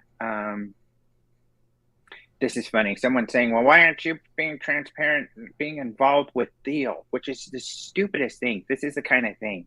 And it's sad. Wait, hold on. Let me first off say thank you to Red Panda Koala. I'm not entirely sure what the root of this question is, so I may need I'll get to that though, because I think he's talking about this topic and transparency. And you know, and to a degree, no, it's kind of a really stupid question, mostly overall. But I'll get to it anyway. I don't know. Okay. I want to stress I don't know why, so you have to help me. I will. I'll explain the whole thing. Okay. Yeah, that's the hard part with the Bigelow stuff. But getting back to your question, $22 million was tax dollars were spent. We should have access to all of that. You know, I know you've been looking for the reports that Lukatsky says are out there. He outlined in his book all of the reports that they put together. Where are those? You and I both got the alleged group of all the files that the government can share via FOIA on OSAP, and none of those were in there. Where are they? Why weren't they in there? Or maybe one was in there, but it wasn't there. It was mostly the DIRDs. And so, yeah, why aren't they sharing that information? We did pay for that. We should have access to that. I agree with you 1,000% on that. And I don't see any good reason for not sharing that information. But getting back to Red Panda Koala, Enigma, we're just barely starting. We haven't even got out there. But to this very point, we've put out a blog post recently called "Transparency for Data, Privacy for People." And the point is that we're going to share all the data we get. I mean, that's the whole point of our app and our website, is to share data and gather data and make that data available for people to do more research and provide tools for research. So that's what we're doing. And in that blog post, we've committed to sharing all the data we gather, which is exactly what we're going to do. And I think that's a huge service, because we're gathering databases I think people don't even know exist, and we're going to have them in there. And all of our raw data, you're going to be able to download and use it all you want. Now we're going to be taking that data and putting it into a database that optimizes it, and then doing other stuff to make that data better for research. And we will have some paid components, but pure data we're sharing. And not only that, you can look at everything. Why is it a stupid question? Because this is kind I of think it's a fair question. Oh, it's not maybe stupid, and let me explain why. And it's one of the pet peeves, and maybe you'll agree, because it's the type of thing that is sloppy, brainless research that just causes this sort of fighting and ridiculous conspiracies to happen. And here's what I mean by that.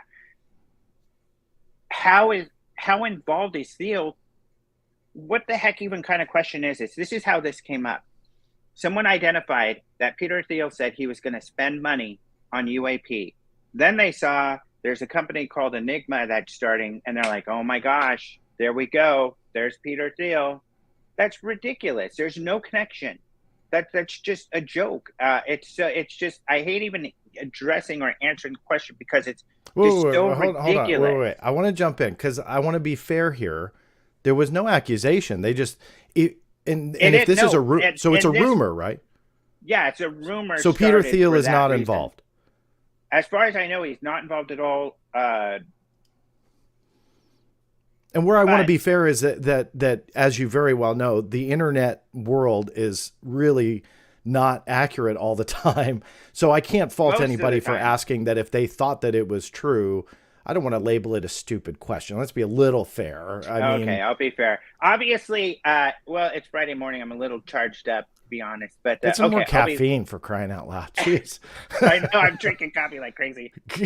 But no, good point. It's just frustrating because it's just so stupid. You know, have the rumors, and I think the rumor. Yeah. And not only that, it's the intention of the rumor is to defame people right out of the gate. So it's kind of funny, because earlier we were talking how we have thick skin and we gotta not like let it get under our skin when these things happen. Yeah. And I'm sorry, Red Panda Koala, if I was being a little too harsh there.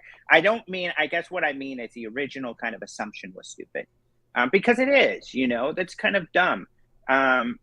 It's not research. You wouldn't do that. You wouldn't even think of doing that. What you would do is start to ask questions, request documents, figure out what's going on. Even if you didn't believe me, go try to prove me wrong. But you wouldn't just go make proclamations like that. And that's what's really frustrating, because it starts off these rumors and hearsay. And, I don't worry about it too much anyway, because I think that people are going to be really excited when we launch, because, and hopefully, like I said, we'll have the articles up in the next week, which is going to be kind of the first thing we're really launching. And I think people will see just the huge amount of value on all of this free data that we're providing. And I think people are going to be very grateful for the tools and information we're providing. Of course, there'll be critics, but we're listening to critics. In fact, we're plugged in and with the scientific community, and we're taking a lot of feedback from them and making a lot of changes based on their feedback. So yeah, we're already very transparent. We've got a lot of people meeting, but this is the kind of reason why we wrote that blog, and that we do have this privacy for the people aspect. All of it, is that I would say read the blog. It's not very, you don't have to know who the people are completely involved. And the reason why is there's a safety concern for those people. One, when it comes to the SCU, several of our scientists are anonymous. Some of the names that you might see on papers are not real names; they're pseudonyms because the scientists don't feel comfortable sharing their names at this point. There's still too much of a taboo, and it'll affect their career. Some people will say, "Well, that's not being transparent," but what would you rather have? The expertise of this scientist, so that we can have this analysis and have this great information and data to share with people, or would you have this person's name, somebody you don't even know? So I think those are kind of the balances. And the other thing is that, people shouldn't have to fear losing their jobs or being harassed online for getting involved with this topic. None of my colleagues want the type of online harassment that you and I, take every day. Nobody harasses me. I'm totally in the clear. Yeah. Or the type of harassment that, some of our friends and colleagues who have recently left this field received in the last couple of years. Just the same topic that we started this whole thing off with. So, So those are the kind of things. So bottom line, Red Panda Koala, not a stupid question. Alejandro's just cranky on a Friday morning. I guess it was a stupid rumor, not a stupid question. It was a stupid rumor. And that I can appreciate. So so not a stupid question. But thank you for that explanation on and question on both sides. And I love red pandas and koalas. I'm a member of the San Diego Zoo, and those are the two places I like to visit the most. So, I greatly appreciate them as well. You just want to give some hugs to the cute animals. I'm kissing his butt a little because I was a little harsh there. Yeah. Time-wise, how you doing? I know I said 12 o'clock where I think I forget if you're in Arizona. Are we on the same? I always forget Arizona. In Arizona. Another friend of mine I see in the chat is also in Arizona. I've known him for years and years. And I always wonder, are we on the same time zone at this point? Or is it at that point? Is it an hour difference? In the summer, we're together. That's how I remember it. California is all like summer. Winter is when we're separate. Ah, I see. All right. I'm still confused. Okay. But time-wise, are you out at 12? Which is fine. Oh, yeah. Time-wise. I shouldn't spend a whole lot more time. I can go past 12, a problem. But not too much.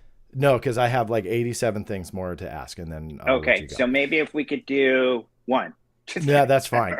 Next week, you guys are going to be. I'm so bummed. I want to go. I'm going to try and sneak away. I just don't think I can. But you guys are doing the UFO Congress. For those, I miss live events. I know we were talking about UFO Twitter in a live stream that I was doing, but people sometimes really harp on live events. I love them. I miss them so much. COVID obviously has prohibited a lot, and now we're starting to open up and do these things again. And sadly, schedule-wise, I'm not able to get out there with you guys. But I miss them. For anybody who wants to get away from all that UFO Twitter drama, the live events are so much fun because it's such an eclectic group of people. And you guys run a great event because there's tons of people. You get great speakers, a wide variety of speakers too. I mean, it's not always everybody that you're going to sit down and go, I believe 100% of what they're saying. But rather you get to see the presentations and decide for yourself what it may mean. So I'm not pitching it, but I want you to. What is the event? It's next weekend. Yeah. Or next week, I should say, and weekend. Because it starts Wednesday? Are you guys starting it? When does it? Yeah, so it'll start Wednesday, and this time the Wednesday the 12th, which will be dinner at night. Then the event goes on with speakers Thursday, Friday, Saturday. Saturday night there's an ending banquet, and then Sunday there'll be a few workshops. But that's essentially what it is. In fact, I was just handed. I can give your listeners a special. So if they go get a ticket, either an online ticket, because it is a hybrid event, so you can buy an online-only ticket. If you use the code Black Vault, all large case, Black Vault, you'll get 20% off of, oh my gosh. Yeah, you'll get 20% off on lecture ticket or virtual full and single session. So yeah, you'll get 20% off if you use Black Vault. But yeah, we've got all kinds of speakers. Sorry, I get distracted with all the questions. Lots of great questions, guys. Sorry, I won't be able to get to all of them, but I'll be at the conference, so you can ask them there. Or next time I'm on John's show, maybe we need to come back and do some more. But we've got one of my buddies, and I think someone that, not all of our buddies are mutual friends. But I think this one is Brian Bender of Politico. He's become a very good friend, and we've worked on some articles together. But what's great about Brian, he's another incredible writer and researcher, where there's been times where we haven't coordinated on articles on this topic, but he still does amazing work, like amazing research. In fact, I know there was an article you were in, and I was surprised because I didn't even know till the article came out. But it was great. I think he's probably mentioned We're you pretty a couple secretive times about that stuff, Alejandro. Yeah, behind the scenes.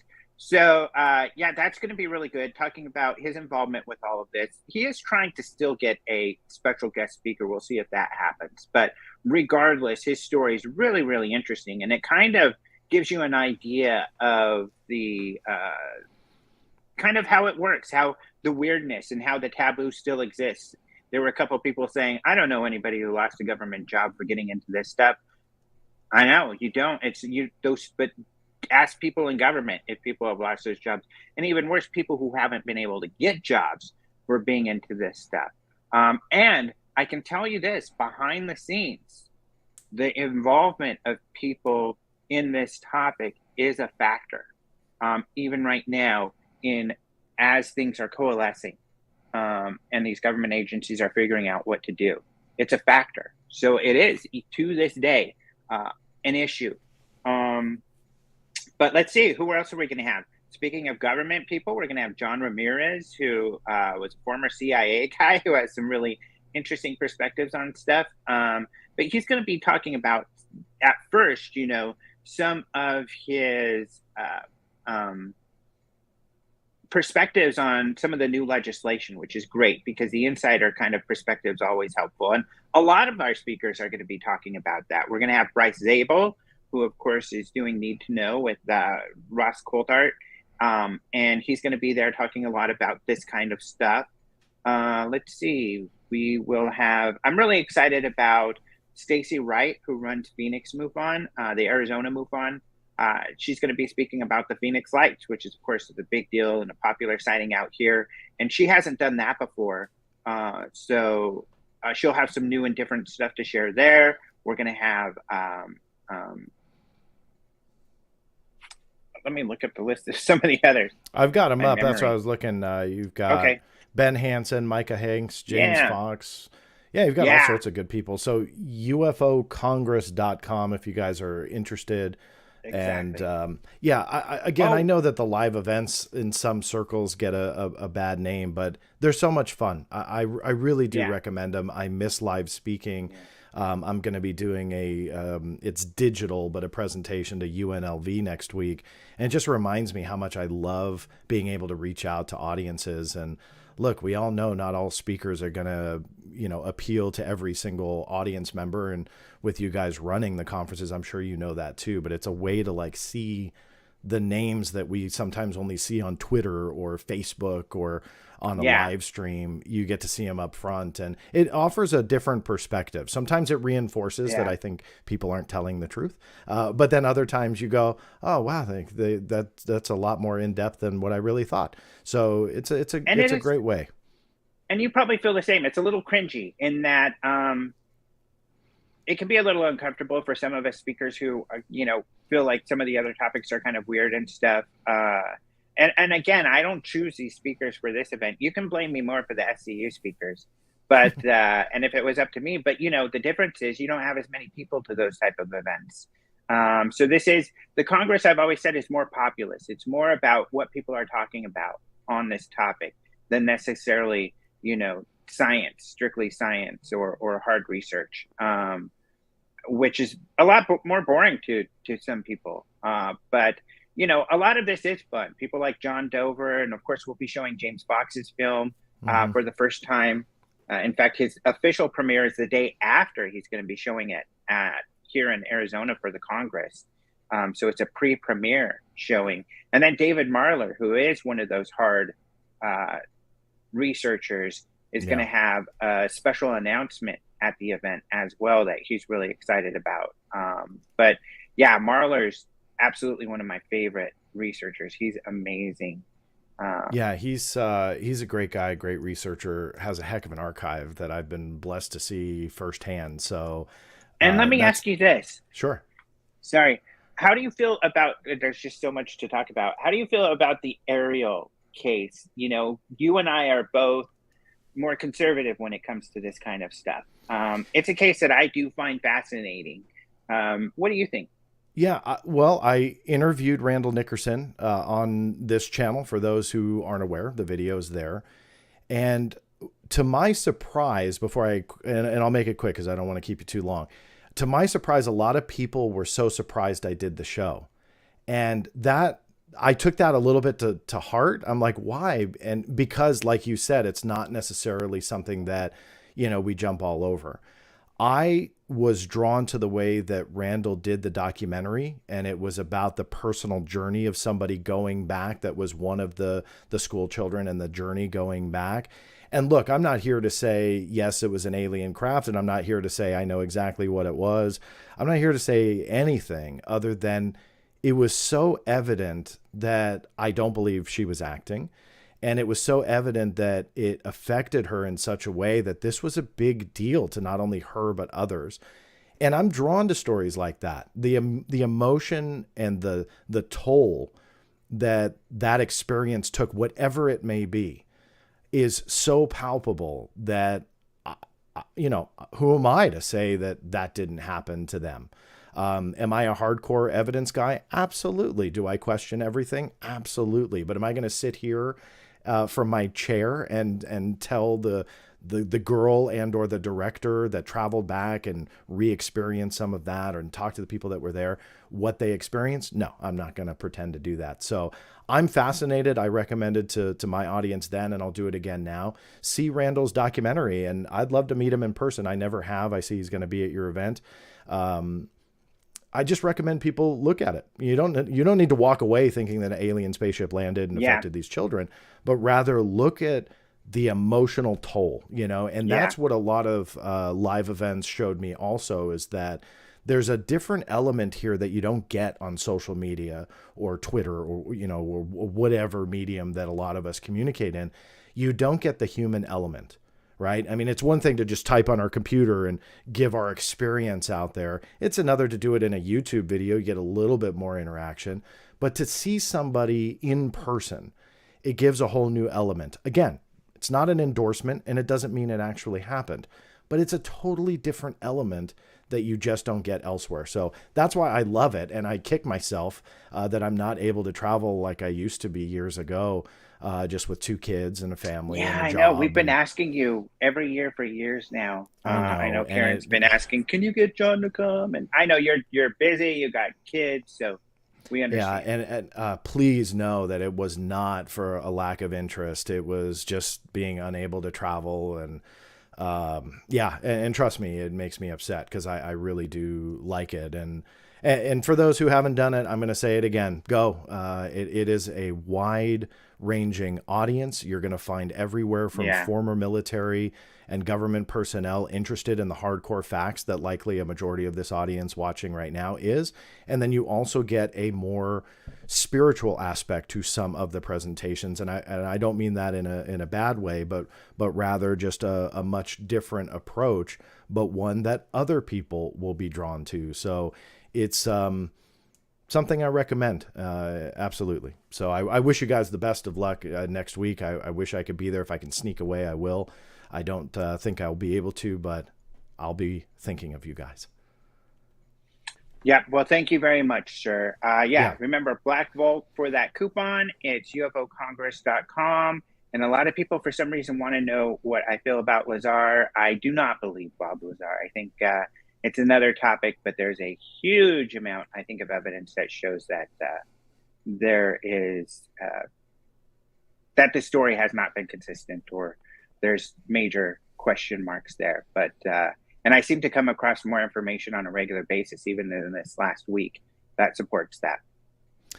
There's a lot to talk about. So You have to come back on. I appreciate you Okay. doing this. For those who are watching the behind the scenes, this was kind of a fun addition in the middle of one of those shows. If you're watching just the pure interview, just know this was on the behind the scenes show. So if you haven't seen one of those, make sure you tune in. They're a lot of fun, and people get a kick out of being able to ask a question while I do these shows live. So thanks for being a good sport with that. You're the first guest that I've ever had do that in show number 12 for the behind the scenes. So hopefully you didn't mind just kind of logging in and being live. No, that's to cool. the audience. Thanks. Thank you so much for having me. Of course. It was a lot of fun. And again, I apologize for jumping all over Red Panda. I'm just so excited about what we're doing with EnigmaNet Labs. And it's always disappointing when there's already people trying to spread some negative when you don't even know what we're up to yet.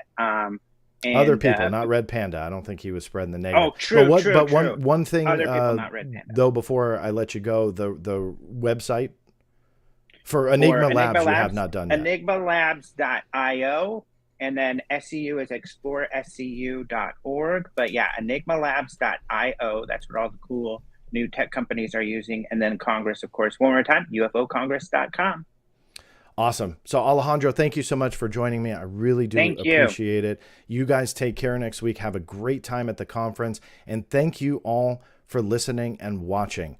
If you can, if you're watching, you like this show, please give a thumbs up on the YouTube channel. Make sure you're subscribed. If you're listening to the audio podcast version, just know that all of these are generally broadcast live or in video form at www.theblackvault.com/live. That will get you to the YouTube channel. No matter how you're watching or listening, please make sure, again, add those reviews, thumbs up, share, like, all that good stuff. It really is a big help.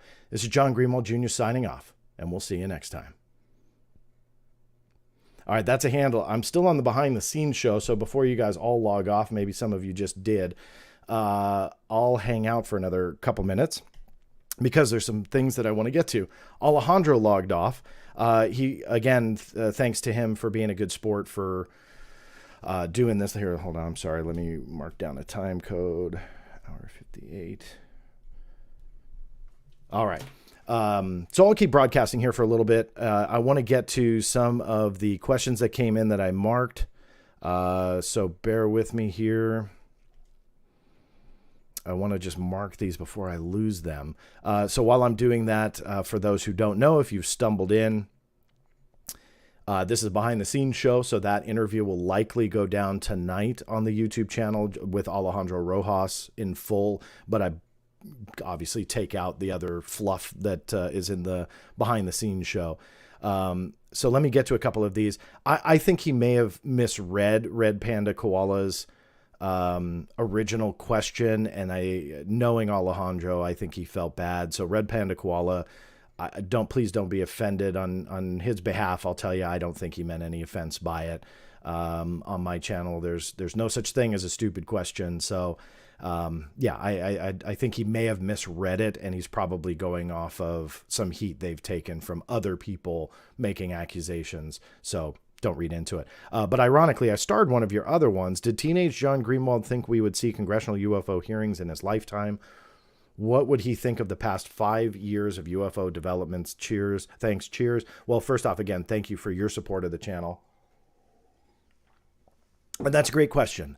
To be honest with you, as a teenager, I don't think I truly grasped the political side of a lot of this. I mean, I was, documents and let's get this and fire off a FOIA there and there and there. I don't think I quite understood the politics, because I started this when I was 15, couldn't vote until I was 18. And although I considered myself politically active, never really got into it. As the years progressed, so let's say my early to mid 20s, which is way too long ago now, so I'm dating myself. But if I were to really take your question into that time frame, I would be surprised. Absolutely. There's no doubt about it. I think that these are great and very fascinating developments. I've spoken about that on this channel quite a bit. And without rehashing a lot of those points, I think that there's a lot of reasoning why it's going on. I don't think that there's one central reason on why. But again, want to reiterate, if you asked me 15 years ago, we'd be seeing this, I would say likely not. what would he think of the past 5 years of UFO developments? Well, another great question. Again, very surprised with these revelations. The no matter which way you slice it or dice it, I'm going to use the word controversy. Hopefully that won't get me hate mail. But I would have never guessed all of that. That this isn't a black and white revelation where it comes out and it's just verifiable and true, but rather there's just all this mud that comes along with it, and we've got to search for that one specific needle of truth in a stack of needles, and it becomes very challenging. So there's so many aspects to it that no, I would have never expected this, but love the challenge. It has always been a puzzle to me. This whole these phenomena, plural, has always been a fascination of mine and a challenge. And when you add in a lot of the developments in the last 5 years, it just heightens that fascination. So yeah, never would have expected that. The ASMR Chicken 2, thoughts on the new video that Hypo Center 101 put out. Multiple UAP seen by multiple pilots on flights to Hawaii. Okay, Hypo Center. Forgive me for not ringing a bell, but I assume you mean Ben Hansen's video, which came out in the last day or two. I am familiar, if that's what you're referring to. I'm familiar with the story overall, but not the specifics. So I'd love to dig into that.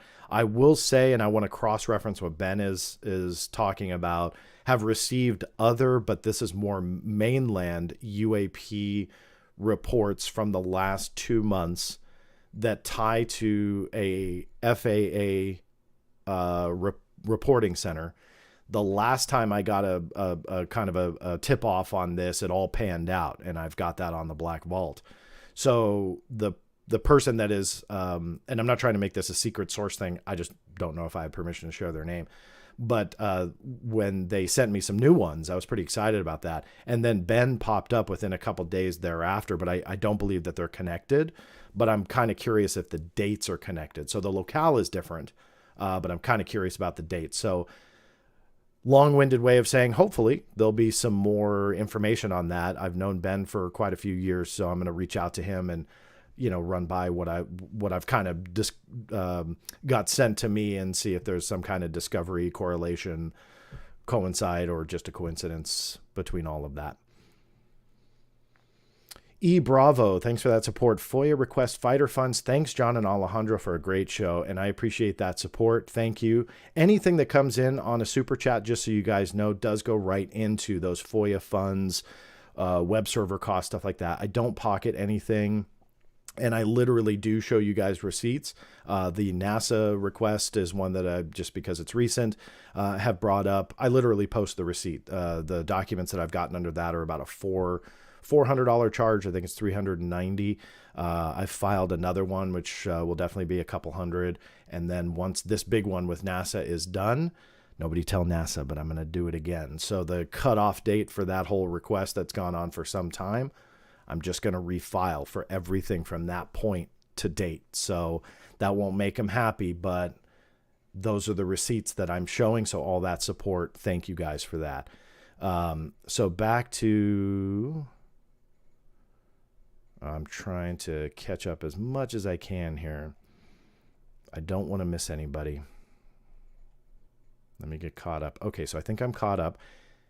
So Aaron, again, such a friend of the show and a big supporter of the channel. Thank you for not only today, but in the past, more live shows. I definitely want to. I always have a blast with these. So thank you. Thank you for that. And your support. Let me I know I've got a couple to get to here. Shardul, thank you so much for your support. Out of the Navy videos, Go Fast and Gimbal are the only two where the video ends with the UAP in frame, implying more footage. Why can't we push for the release of the full videos? Apparently Go Fast makes a right angle turn. That's a great question. I can tell you from my side, attempting to access that, the official release of those videos, namely the Go Fast and the Gimbal, we can now with documentation tie back to the FOIA that I originally filed to the DoD. That had it's a kind of a long story, but the short of it had been bounced around, and ultimately ended up at the Navy. Once the Navy got it, internally they started circulating those videos. According to them, what they found during that FOIA request, and according to the Pentagon spokespeople, what we see is it. So they, according to the story, and I'm paraphrasing this part, essentially exported those segments of the videos and archived only those segments, not the originals. That is what I'm led to believe. Now, whether or not I believe them is irrelevant, but sadly, from the spokesperson, media affairs, public affairs office, and the FOIA legal channels, that's it. That's all there is. So why can't we push? We absolutely can. Problem is, we have two fronts telling us it isn't there. So I have put out the call on social media, tagging other people to sign a notarized statement that these videos exist, because those claims have been made. If they truly feel that they exist, my thing is, from a legal standpoint, I need them to sign a notarized statement. I'll fund it all. I'll file the judicial case. All right. I'll take the government and military to court. That's not a problem.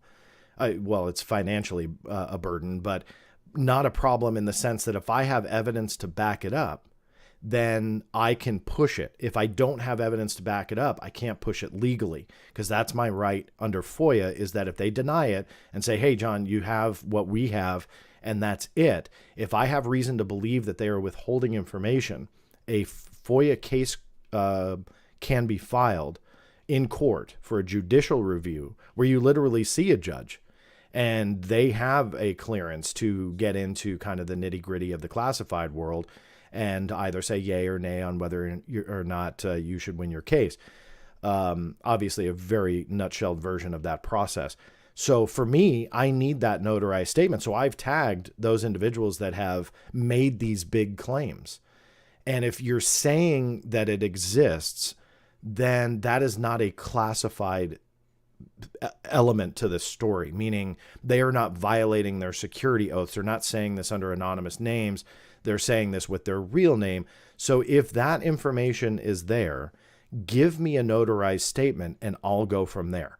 But they have to be willing to answer questions based on that if the case arises. And nobody has taken me up on that offer. And and that's not even something that they have to do for me per se. Put it public. I'll pay for the notary stamp.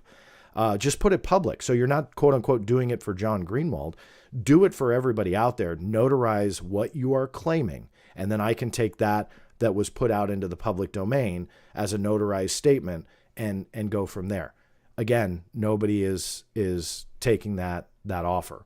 So until then, Shardul, that is sadly where we end up. We have to take their word for it, because legally I can't do anything else. I have no evidence other than a tweet or an article or even a podcast. That's all I've got. And that's not a under oath type of statement that I can go and show a judge and go, hey, on this podcast, this happened.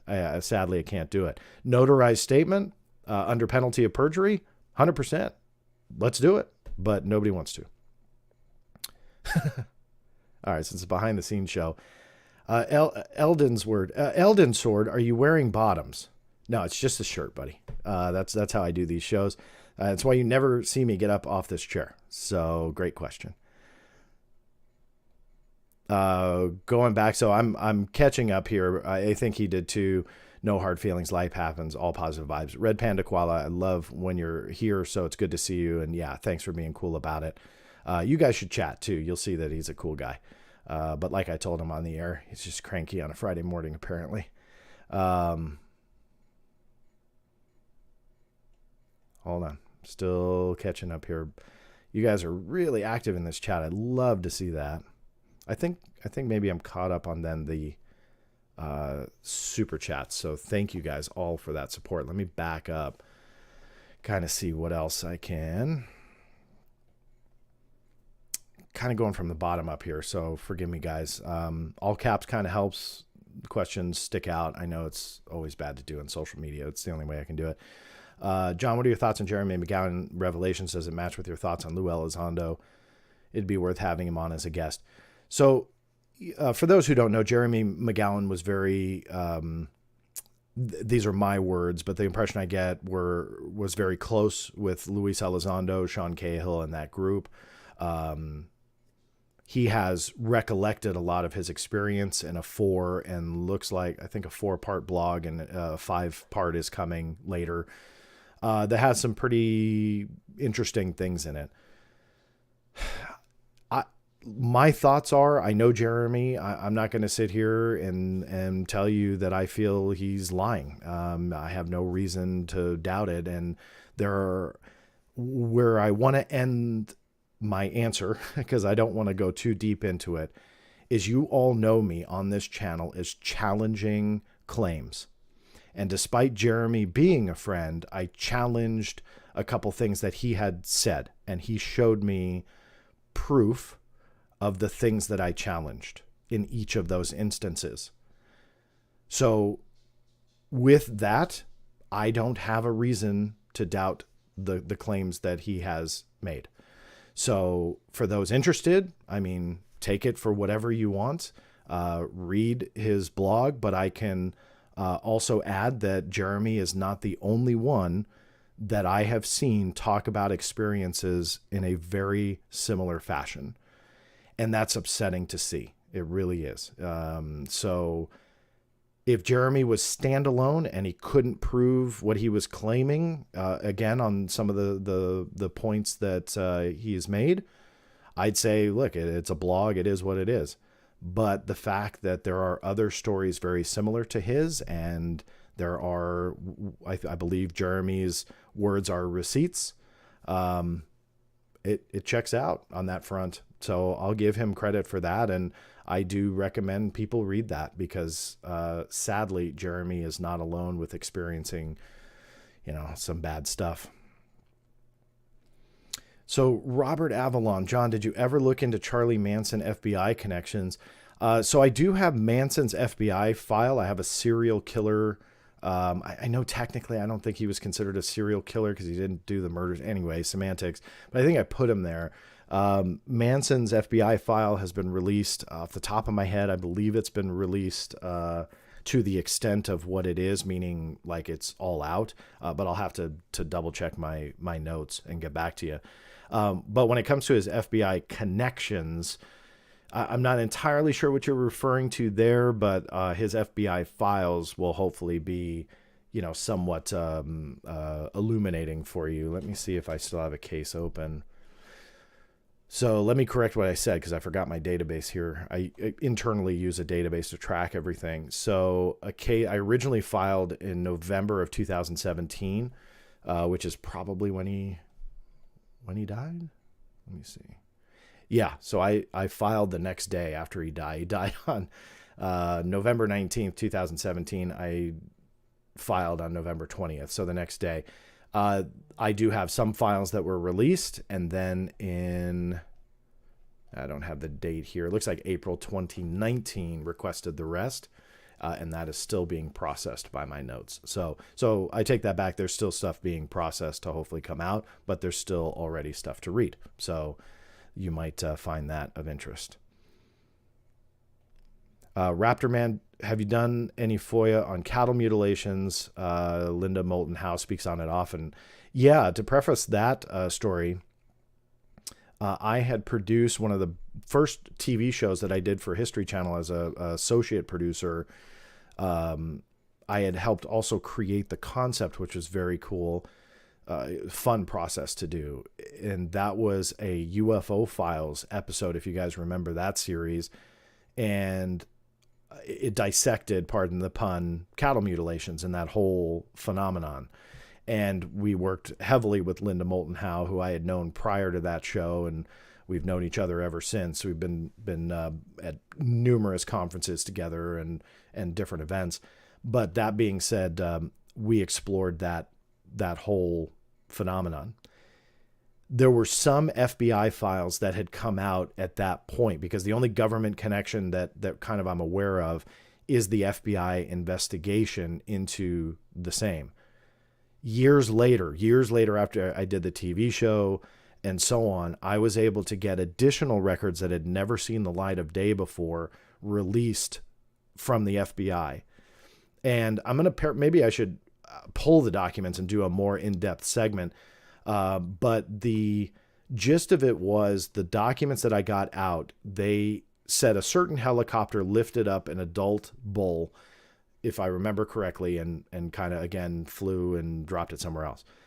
Well, I had talked to a pilot around that time, and if you actually look at the capability of that particular, I think it was a Bell, forget what model, Bell helicopter, it didn't have the ability to lift the weight of an adult bull the size of what was in the file.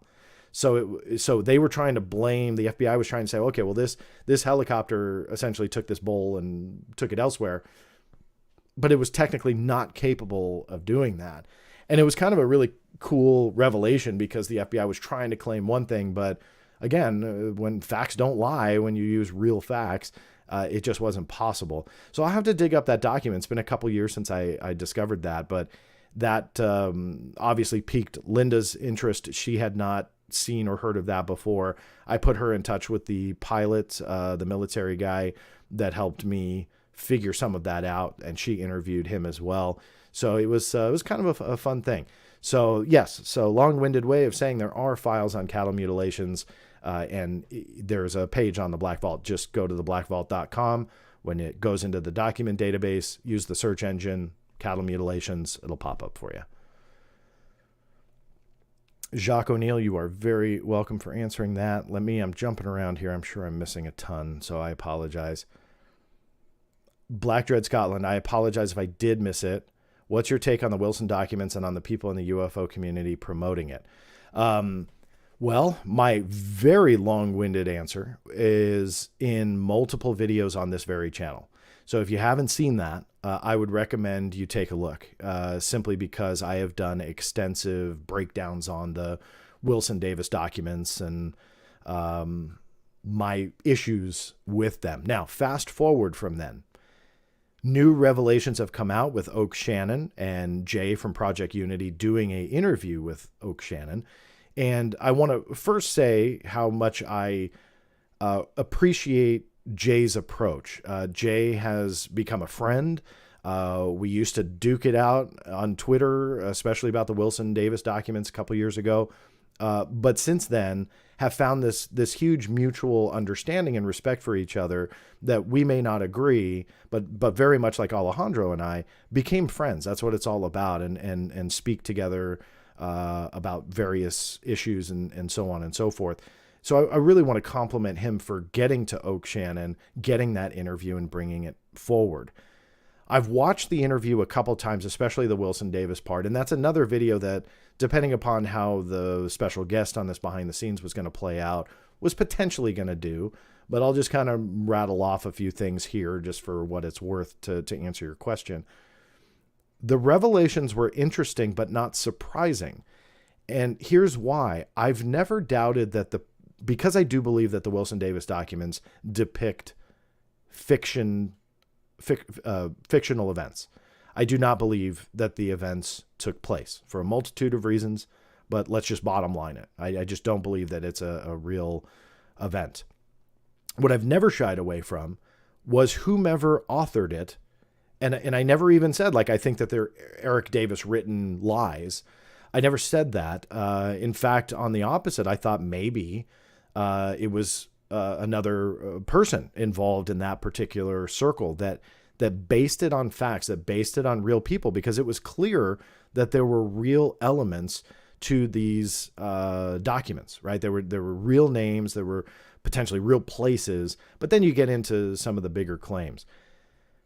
Do I lean towards Eric Davis writing them now? I mean, maybe. I'm not really sure, but to me, it doesn't matter who actually typed them out. To me, it's irrelevant. What is relevant is the fact that I've never shied away from them being connected to that circle, understanding secrecy to a point, and putting real elements into a document, essentially to make it seem legitimate. That may sound like a cop-out to some people, but that's the true anatomy of a hoax. You can't just make up 100% across the board and expect somebody to believe you. You have to put real elements in it. I'll give you a prime example. I was sent a MJ12 document, not the originals, the original per se, if you want to call them that, but years later. And I just looked this up the other day, but it was probably about 5 years ago, 6 years ago. And a radio host by the name of Heather Wade had received these MJ12 documents. And somebody sent them to me and said, John, what do you think? Do you think these are real? And I did this huge breakdown on kind of a document analysis approach. I didn't look at them and go, nah, this is BS. I don't believe it at all. Rather, I literally broke it down character by character, the format, the typing, the typeface, the stamps, the classification labels, this, that, and the other thing.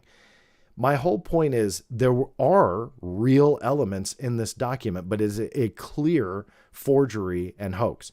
Clear. I truly believe that it is beyond proven a hoax, these particular documents. But there's real elements inside what you can read. And so when you look at that, just because there's real elements inside what we're reading doesn't automatically make those documents real. It just means whomever typed them up had enough knowledge to put real elements in. So that's my example on trying to prove my point that some people are saying, well, Oak Shannon said that this part is true, ergo the entire thing is real. Well, not really. Oak Shannon admits that he knew Eric Davis, so they've had some kind of connection there and relationship. So it's a very tight niche circle that those elements could easily be put in, whether or not Eric Davis, again, typed them up or somebody close to him, or it doesn't really matter. Those elements aren't surprising because, again, there were those indicators that whomever it was connected to part of that group, that circle. And it always kind of falls back on the same people, and the same names. That's what I'm referring to by saying circle. So those are some just, off the top of my head thoughts, but go to those videos. And again, I break down more of a logical, in my opinion, logical way of looking at the documents and really the reality that somebody like Admiral Wilson would not go to somebody like Dr. Eric Davis and spill all these classified secrets. And yes, they would be classified. The mere existence of those programs would be classified in nature. So it's not realistic. It just isn't at all. So I don't get it. And just in case some of you are going, well, what about the no comment thing? If it was a hoax, why wouldn't they just say it? I address all that, including a quote from Luis Elizondo about secrecy and addressing alleged classified material that you technically can't. You're not a spokesperson. So that said, kind of reinforces why that no comment is there and logically why Wilson would be able to comment on it. So I go through all of that. So hopefully that took care of that question there.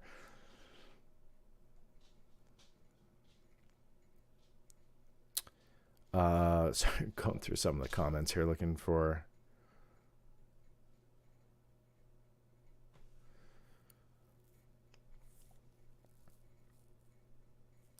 So Fred, great question. Who took biosamples of the cattle, any foreign material?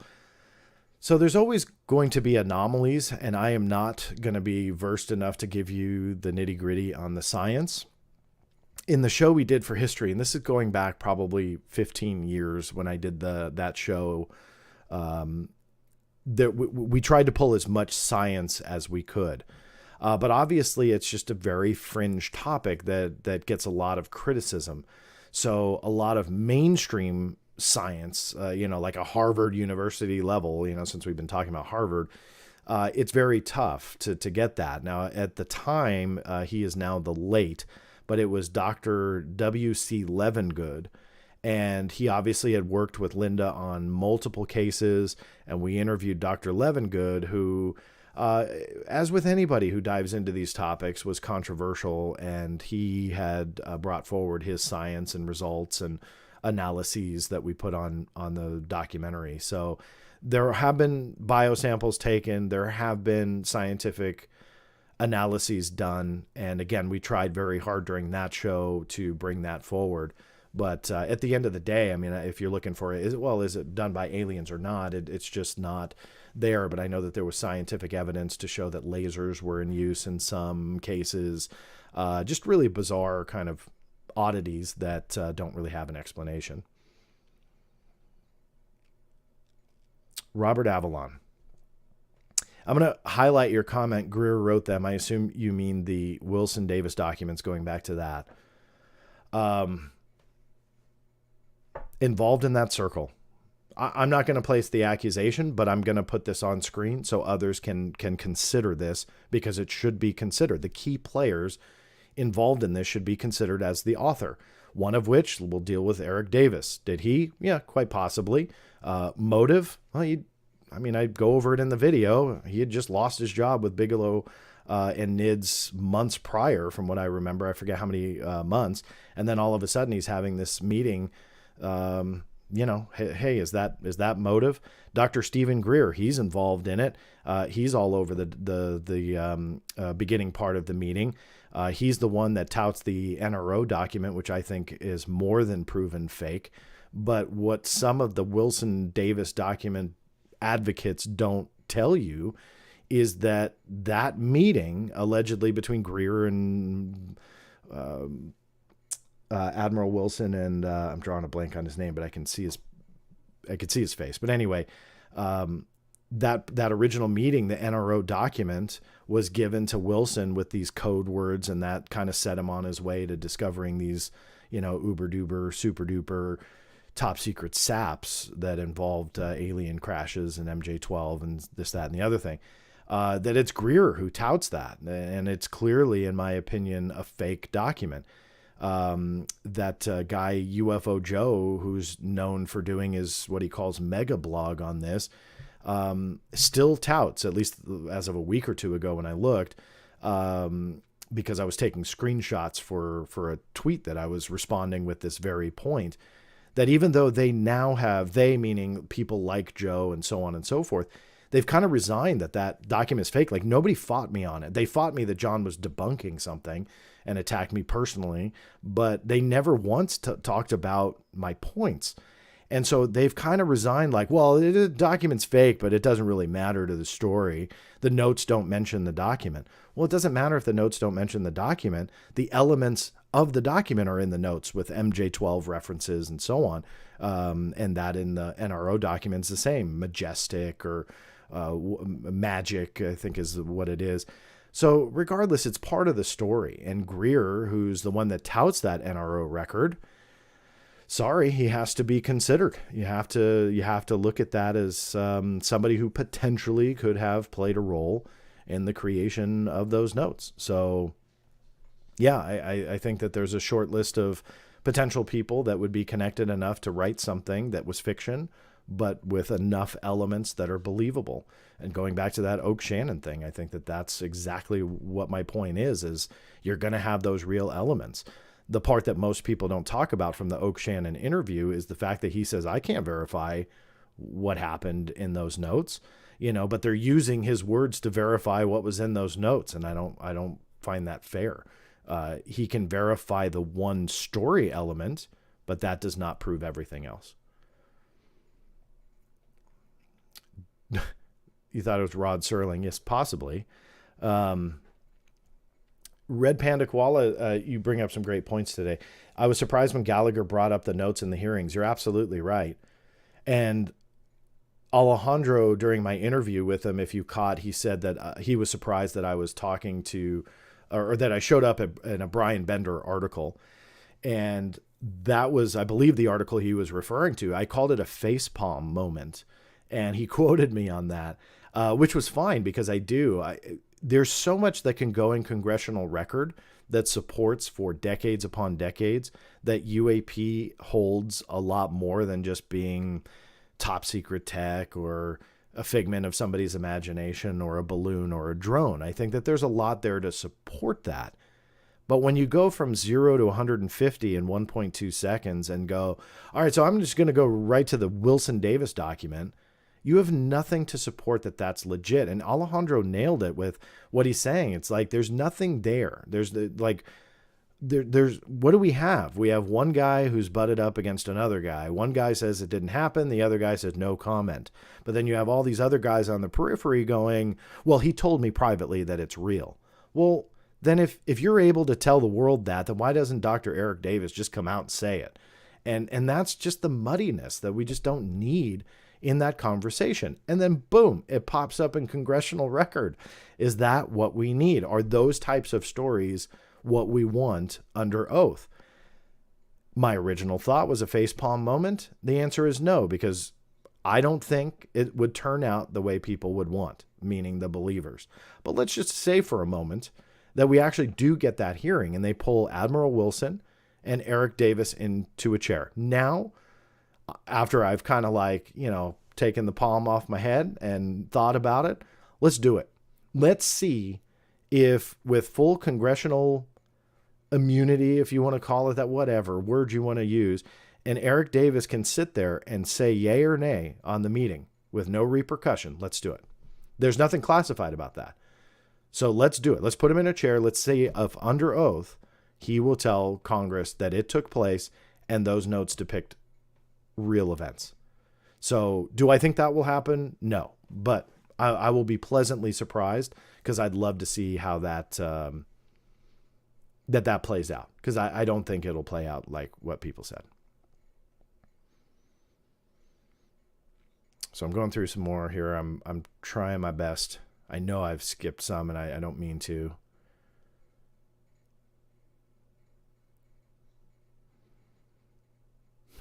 Some of these comments are funny. The ASMR Chicken. What are your thoughts on Stephen Greer in general? Trying to make my own mind up on him. I can tell you, great question. I never want to use this platform or this channel to badmouth anybody. I can only tell you the facts. And the facts are that when he was doing the Disclosure Project many years ago, I was just kind of running the Black Vault for the first couple of years. I forget what exactly the timestamp was, but I wasn't in the field long. I can tell you that when he did that, there were a lot of great witnesses in there, and there were a lot of questionable ones. And I was tasked back then by, tasked, meaning I used to write for UFO Magazine when I was young, Bill Burns's UFO Magazine. And I had a column in there, and he asked me, can you write on project, or the Disclosure Project and Stephen Greer? And I said, okay. So I reached out a couple times, and he did not want to write me back because I never got a response, and just wasn't really open about my questions about some of the vetting process for the witnesses that he brought forward. And without getting into the nitty gritty, there was just a lot of question marks. Again, there were some great witnesses also, but in the same respect, question marks. So fast forward, I was at a MUFON symposium in Orange County, California, and I lectured that weekend. I want to say I was probably maybe 20 years old. I think I don't even think I could drink at that time. I couldn't get a beer at the bar. So it was, I was pretty young. And I'm only prefacing it that way is because, a lot of people know me as being that skeptic, but at that time, nobody knew who I was. The local MUFON chapter, maybe, but this was the international symposium. So there were people from all over. I had not been lecturing that long. I started that when I was 18 for MUFON, but I only appeared at a couple places. So when I had got up to the microphone, I remember to ask a question. I remember the person before me, Dr. Greer had said, that's it. We're one more and then we're done. Now, whether or not he knew me, I don't know. It was a coincidence. I don't know. But he seemed pretty stern about it, which was a little bit different tone of his whole lecture and answering questions. And let me say, despite my personal feelings on him, he's a great speaker. He's just a very powerful, charismatic speaker. So it was a little weird, but I just kind of stepped up to the plate after that person was done talking, and I just started asking. I started off with a compliment, and then I had asked him about the vetting process. And if memory serves, I believe it was Edgar Mitchell, I think at the time, that was named as a quote unquote witness and his name was being dropped by Dr. Greer, but Edgar Mitchell was very upset at that time that his name was being bantered about as a disclosure witness. And I don't want to misspeak. I don't believe it was Neil Armstrong, but I believe his name had come up also elsewhere. But I believe it, if again, I'm going back 20 plus years, but it was Edgar Mitchell who was upset at the time. And I had asked him about the vetting process and why would he be upset being named? I mean, is there a discrepancy here? And he got really upset at me in front of about 1,200 people, I think it was. And I'm paraphrasing, but essentially said a couple things like that he vetted it, everything is real. And then he said, like, you would find anything, and this part is pretty much a quote, like you would find anything being a kid sitting on a computer. And I started laughing like, where did that come from? I've been trying to get a hold of you for months. And obviously I think he knew who I was at that point and had that insult. And I just laughed. And he stormed off the stage at that. And from what I understand, there's a video I've tried for years to try and find it because I'd love to see that exchange again. But he was mad. Now, I'm telling you this story just because these are the behind the scenes shows, and I always love to kind of, just go off the cuff with my experiences. But that is something that is a firsthand experience that I think he doesn't like to be questioned. And I feel after doing that story, and then you fast forward all these years, that the vetting process wasn't there. And, I'm known as that stickler. I challenge every single claim, like we all should, but I'm known for that, being overly obsessed with the little nitty gritty details. But in this field, I'm here to tell you, you have to be. And I get a lot of crap for Luis Elizondo and why do you target him? And you're this, you that. Ask Stephen Greer. I've been doing it for decades. Like there's nothing new about Luis Elizondo, but a lot of these newcomers, they go, oh, John, Luis Elizondo has the spotlight. And so John has to put him down, or I don't know, whatever crazy claim they make. And that has nothing to do with it. The Black Vault is all about challenging those types of claims. And although the Disclosure Project did a lot of good, it was rooted in a lot of what I would say fiction. And that was proven to me. So I don't want to talk about the man, but rather the claims of the man. And the claims of the man when it comes to Stephen Greer just weren't panning out. So there's my behind the scenes story. And it was a story I'll never forget. Maybe on a Friday night, I'll have some scotch and tell you the other one.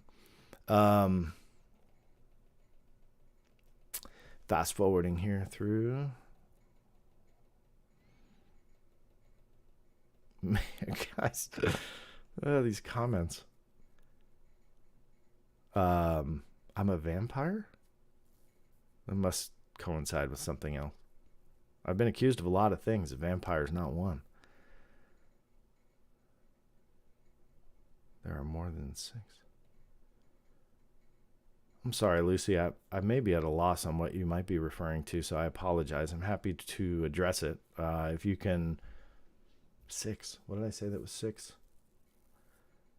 Happy to address it, Lucy. Put it in all caps if you can. I'm catching up here. I'm at 12:44, so I'm about 6 minutes behind.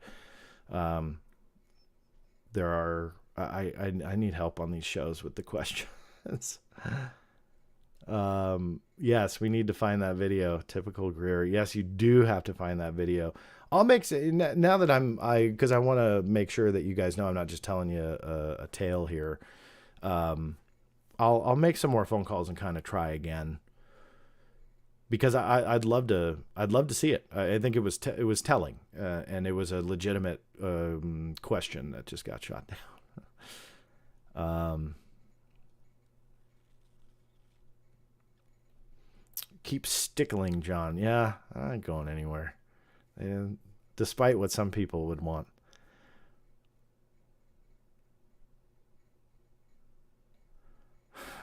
Happiness with them.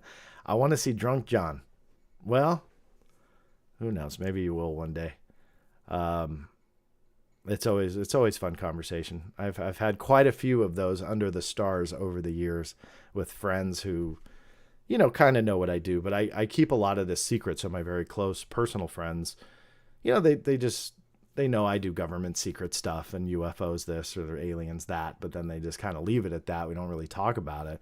For years, nobody knew what I did at all. It was NBC that kind of spilled the beans on that one.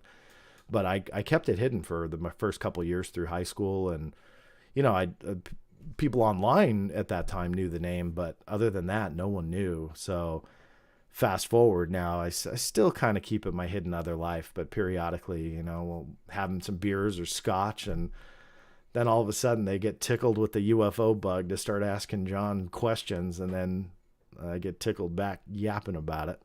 Those are fun times. We'll have to do that on a live stream.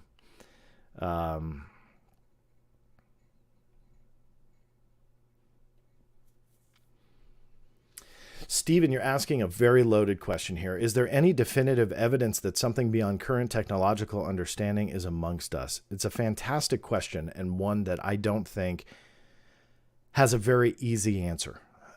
Here's what I will say from my perspective. I'm the FOIA guy.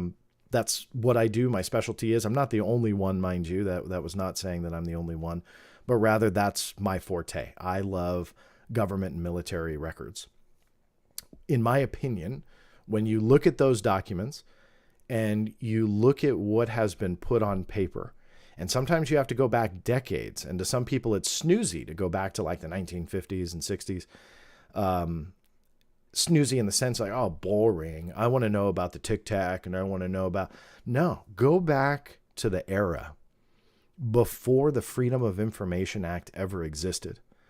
Go back to the era where they could put something classified and expect it to remain so indefinitely. You get more honesty and openness, in my opinion, in those documents. You get people speaking about things with a little bit more openness. Because again, the FOIA wasn't even a thought at that time. Decades would go by before someone would think, hey, let's make a law called the Freedom of Information Act because the public has a right to this information. Nah, go before that. And you see that level of honesty. You see that there's a difference with how they can communicate with each other, whether it be through a memo or a letter. Obviously, email wasn't around. But you see that other level of honesty. And even at a low level classification like confidential, those things wouldn't see the light of day for decades. And it was the lowest level of classification at that time. When you go back there and you see people's thoughts on UAP and UFOs, back then it was primarily UFOs, the real way to refer to these phenomena. You see their thoughts on it, but in addition to that, you see the detail, in most cases, about that technology that they were seeing in some cases on radar, in addition to visual observation. Because anybody can argue something way back then was an archaic radar technology compared to today, so it was just a glitch of some kind. Well, sure, that probably did happen. But when you have things that coincide between radar and visual observation, or detected by two separate instruments, then you can kind of rule out that one piece of equipment glitching. When you look at that and you start to realize the technology was being displayed that was 20, 50, even I think 75 years ahead of its time, meaning the technology that was being depicted up there was something that humans had not created yet, going at speeds that they had not achieved yet. There were documents, I believe, from the 1940s that were like that, hence the 70 plus year time frame. But when you look at that, and then again, now in 2022, what has been declassified and what could potentially attribute to some of those older sightings, it doesn't match up. And the only time that the military actually tried that angle was when the CIA was starting to say that the flights, I think, of the U-2 through the 50s were UFOs. The problem is that in the 1950s, the U-2 didn't fly until the mid-1950s. So you have 1950, 51, 52, 53, 54. I think it was 1955 when the U-2 got off the ground. So you have half of a decade that they tried to take credit for with an aircraft that didn't exist yet off the ground. So you see those types of things. Now, does that prove alien? Well, no, not at all. But it shows you that there's a technology that surpasses our own being documented that lack an explanation as we speak. Next year, next decade, next century, who knows, maybe we'll learn more about this secret program that they were able to keep secret for 100 years. But until then, we have to look at that and go, there is evidence there that there is technology that goes beyond our current understanding of what technology is of that time. And I think that there's more than enough cases. I don't mean to give a shameless plug, but that's exactly the issue that I gave in this book, Inside the Black Vault. And I tried to break down some of those documents to show that it wasn't just one case over here that may have been an anomaly or this case over there, but rather a collection of records that support that idea. And if I felt that this was all explainable by top secret technology or glitches or whatever, you probably wouldn't see me here after 26 years. I'd get really bored in the UFO conversation, and you probably wouldn't know who I was when it came to the UFO conversation, because I would have left a long time ago. But I think that there's enough there when it comes to the technology, and when it comes to, again, that internal banter by high-ranking military officials that probably saw a lot more than what documentation says today that has survived for 50, 60 years. At that time, they probably saw a lot more. Records retention schedules were a lot different back then, if they existed at all, meaning they probably threw a lot of stuff away. They probably, burned a lot of stuff because FOIA didn't exist. Records retention schedules didn't mandate they keep that stuff. So when you look at the thoughts of high-ranking military personnel who were highly cleared to see pretty much everything that they want, and they say the flying saucer phenomena is real, you got to look at that. So that's why I think that we all need to, instead of being stuck on the, well, does it show that it's alien or not? It's not about that. It's about showing that whatever it is far beyond where we are at as humans. So what does that mean? Are we being lied to so well that they can keep that stuff from the 40s and 50s secret for more than 70 years after it happens? Maybe. But regardless, it's still an unanswered question, and there's evidence to support it. So hopefully that answered your question. I didn't go off too much on a tangent. I tried to... Oh, there we go. Yeah, Archangel Rees, are you aware of the recent racetrack UAP incidents? I talked about that earlier. I believe another question came in about Ben Hansen. Yes, I am. Not versed enough. I have not seen his video. I believe he plopped a hour-plus long video of some of that. Not seen it yet. Just went yesterday. I've been doing this primarily today, and yesterday I was buried. So sadly, no. Raptorman43, any thoughts on recent UFO sighting reports from Ukraine? I think that report likely very much tainted that entire conversation. A lot, if you'll notice on social media, I never posted it when it was kind of the talk of the town. It got mainstream coverage. There was a lot of problems with it. I think that was apparent. Then fast forward, the Ukrainian, I don't know the full name of it, but that agency or the organization came forward and said, hey, this thing's a mess. We shouldn't take it seriously. Then on top of that, Avi Loeb is saying he doesn't think that there's really anything anomalous about it. So I think that when it comes to that story is definitely tainted for now. Sorry, since I'm on this a lot longer than I expected, which I love, I just have to send a text to my family just to get an update on something. So hopefully that answered, Raptorman, your question.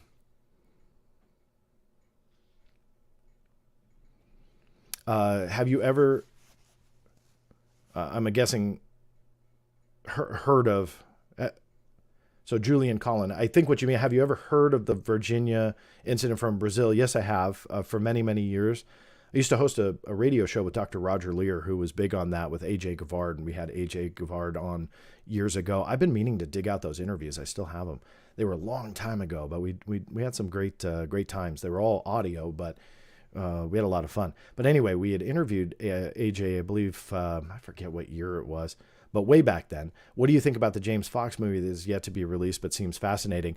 I haven't seen it yet for obvious reasons. It's not out yet, but I'm really looking forward to seeing it. I am trying to figure out a schedule with James to get him on this show. I want to bring him on.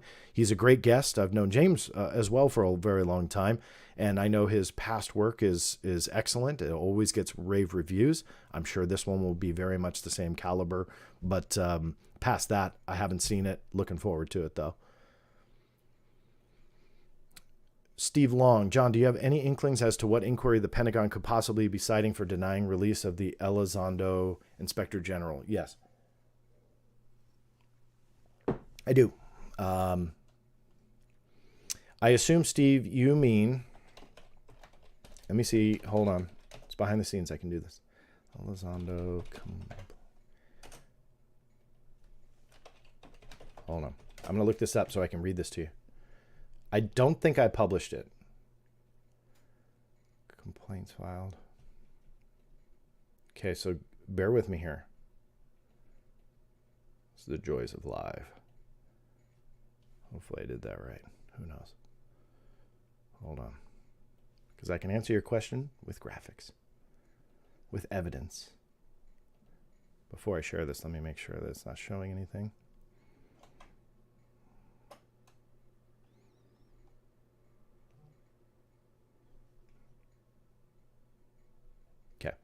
Nobody freak out. The address is something I don't mind showing. That's a public address. It's not where I live. Everybody always writes me, oh, you showed your address. And I appreciate that concern, by the way. I'm not making light of it, but not a problem on this. Again, I want to be very careful what I share. Okay. So this is after the story broke that he had submitted the complaint on May 17th, 2021, I filed for it. For all the fact checkers out there, there is the case number. Let me zoom it in. There you go.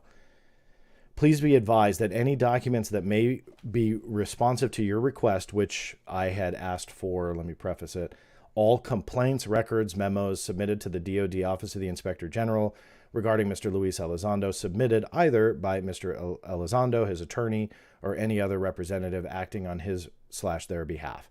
So essentially, I was looking for anything from anybody that went into the DoD IG. Please be advised that any documents that may be responsive to your request are compiled for law enforcement inquiry and release at this time could reasonably be expected to interfere with the inquiry.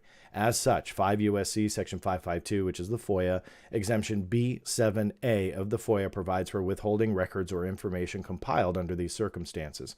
For this reason, we cannot release any responsive documents at this time. Once the inquiry is complete, however, Exemption B7A may is the key word, no longer apply, and you may resubmit your request. Please note that even after the inquiry is completed, responsive records may still be exempt from disclosure based on one or more FOIA exemptions. Here's the plain English way of looking at that.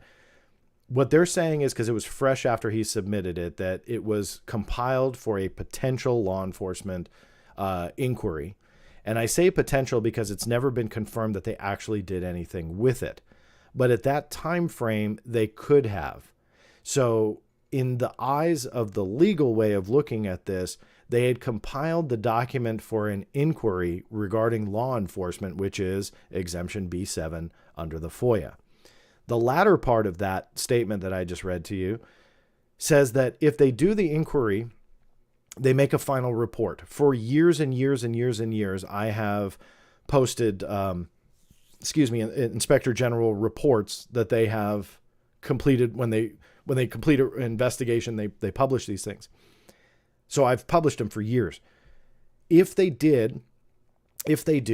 are doing a inquiry into Luis Elizondo's complaint, likely they will have a final report.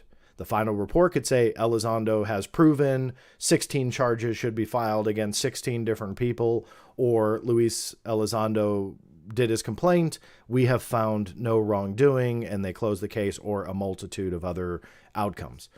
So what they're saying is that once that process is done, that report potentially could be released to the general public. I haven't filed because it's still within 2 years of a range. So they could kick it back. So I haven't really bothered to file again, especially since the complaint was published by the New York Post. There's really kind of no sense really wasting time fighting for it. I have gone for other documents, by the way, which here's a behind the scenes look. I haven't posted yet. I just got them yesterday. I have reached out to Mr. Elizondo's legal representation for comment. So we'll see whenever that comes about. But that report, should it exist, may be released in the future, likely in redacted form or exempted, where it says here may still be exempt from disclosure based on one or more FOIA exemptions. That can also apply. So it's a legal way of covering across the gamut what potentially could happen. The problem with this whole story is that there's never been a final say, an indicator that this ever was investigated. Here's another thing. I can prove now with documentation that a meeting took place between Danny Sheehan, Luis Elizondo, and the Inspector General that was not tied to the UAP evaluation.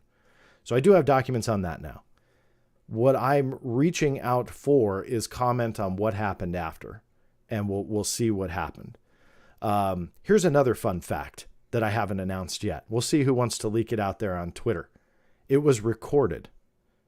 So I have already filed a case for that. Will I get it? Who knows? It's likely if they release something, they will heavily redact the recording. How do you redact a recording? It goes silent. So you can get recordings. I've gotten them before. I've gotten videos before. But when you redact a recording like that, they literally just drop the audio. So you'll be listening and then it'll be like 30 seconds of silence. And then you'll be listening. It'll be 10 seconds of silence. So will I get that? I don't know. But it was a very cool revelation that whole thing was recorded. I also want to stress before people start making accusations, all of these documents were obtained legally by me through 5 U.S. Code Section 552, as you know, through the FOIA. They are properly redacted per that law, and there are no limitations on me publishing them. So I want to stress that because people make a lot of accusations against me for getting documentation like this, but this is a matter of public record per those redactions. I never have published, nor do I want, documents that have been leaked to me that don't have proper redactions or that can hurt people. I have published leaked documents to, once they are properly in the public domain, to critique them. That is the only time I've ever published them. So some people, again, make stupid accusations, and I just wanted to address that all of that was obtained legally. So there you have it, Steve. You got me to say some things that are coming on the Black Vault with documentation behind it. Hopefully, we'll get a little bit more of the story. My kind of overall point with a lot of these types of videos and tactics, and when I share those types of stories, is you turn over every rock that you can. You know, don't let any roadblock get in your way. It doesn't matter what topic you're researching. I know that there's a lot of researchers that use this channel, a lot that are getting into FOIA. Turn over every rock that you can, because you never know what you're going to find. And that document was a prime example that meeting was recorded. Will it be exempt? Maybe. Fully exempt, that is. Maybe. Partially exempt? Maybe. Who knows what happens? So we'll see how that case turns out. But there's a lot of revelations that come when you pay attention to the fine print, what you can actually go after. And I just ran into that again this week, getting new documents. Those I also haven't published. I'm so behind publishing documents. It's ridiculous, but there's all sorts of fun stuff. So let me get to some more questions, and then I'll probably have to log off here. Still 260 people watching. Awesome. Thank you all for joining me on a Friday morning into afternoon. Very, very cool. I always love doing this kind of stuff. John, Department of Interior BLM is providing huge areas in southern Utah and northern Arizona to DOD for flying highly unconventional aerospace craft without publicly transferring the land. Clinton got it started in 96. Well, great information. I'm not aware of that. Would be kind of curious to hear more. Gerald, feel free to reach out to me if you've got, because off the top of my head, that doesn't sound familiar, but I'm not sure that may be part of a military range that's well known. I'm not too familiar with Utah, southern Utah, and northern Arizona, but yeah, I'll definitely let you know, or let me know, and I'll try and pursue something. Yeah, Aaron, this is why we love live. Yeah, you guys get me into all sorts of stuff. Should maybe put something else in this glass because I'm almost out of water.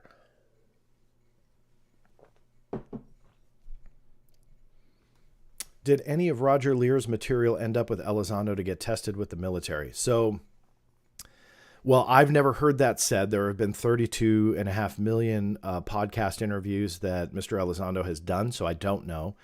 If you ask me, probably not. I would say that if anything, and this is just a long shot guess, I don't have any information, that during the OSAP days, if they were looking into that aspect of the phenomena, because they were looking into everything else, so why not abductions and implants?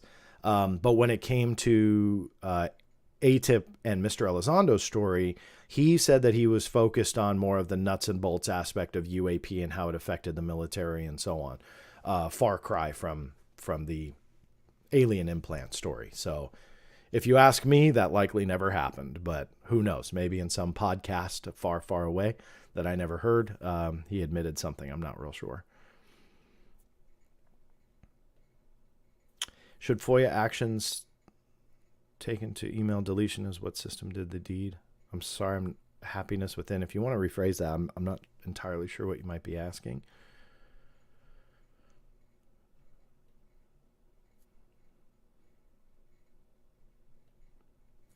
All this is maddening and getting us nowhere. That I'm not going to disagree with your sentiment, but I do want to add something. Although it's maddening and frustrating, it's all part of the puzzle. It really is. I even tweeted about this yesterday, that NRO document. In fact, I didn't even record that segment this time. Oh, another day. Aaron, that's an excuse to do another live show. There you go. It's frustrating to get documents that are completely redacted, but it all is part of the story. It all gives some kind of glimpse to the secrecy, and it gives some kind of indicator of the lengths they will go to keep you from the truth. Now, why is that fun and exciting? It gives the perspective of what we really are dealing with. It helps us understand those that come forward and say, hey, ufologist, you're in the midst of disclosure. Oh, really? Disclosure of what? Because the secrecy is clamping down. It's not lessening. And that's where those puzzle pieces come into play on numerous levels. Because then you can say, hey, here is evidence to show we are not in the midst of disclosure of anything. They're not disclosing anything. So what does that mean? Well, congressional language is coming. And I want people to look that when Congress doesn't get the answer, I still want to pull this clip. Rand Paul, I mentioned this on some show, maybe it was my channel, I don't remember. But Rand Paul was doing some hearing, and he was questioning a witness and was saying that he was getting stonewalled. So what did they go to? What do you think they went to? Congress, right? The senator went to the agency. In what way do you guys think? That's a question I'm throwing out there to all my haters who say FOIA is not going to give you anything. When an agency stonewalled this senator, what do you think he turned to? FOIA. Why? Because his powers as a senator did not trump 5 United States Code Section 552. As much as everybody wants to think they are all powerful pieces on a chessboard, and if they want to break down the wall of secrecy and go in there and tell anybody within these agencies, you tell me the truth behind Wilson Davis documents. You tell me the truth behind the Tic Tac. They can't do that. They resort to FOIA just like us. So those that are putting all that trust in this, they have something else coming to them, and that's going to be a big letdown. The other part of it is the congressional language argument, that the congressional language will all of a sudden trump national security. It will not. So when we look at all this and it's behind closed doors and so on and so forth, that's going to remain true. No senator is advocating for dismissing national security or diminishing secrecy and classification levels. Rather, they want some level of transparency, but they are fine with closed door sessions. So don't expect them to put up too much of a battle. Going back to your question, maddening, yeah, sure, it's frustrating, but it's all part of the puzzle. And that's why I love it, because the smallest of release, like that NRO document, all that was on there, and you'll see when I do the video breakdown, but notice that there's a date on the front. So I had to fight for that through an appeal. And yeah, it's primarily redacted, but there's a date on there. So now that we know that date has something, an event that we can push on, and that can then spawn different requests. And then you just start branching out until you find something. So maddening, frustrating. Yes.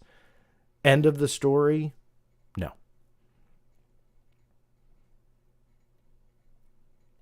Sid Vitch again, thank you so much for early start and 3+ hours of Blackfall. Your stuff is always, it's been 3 hours. Oh my God.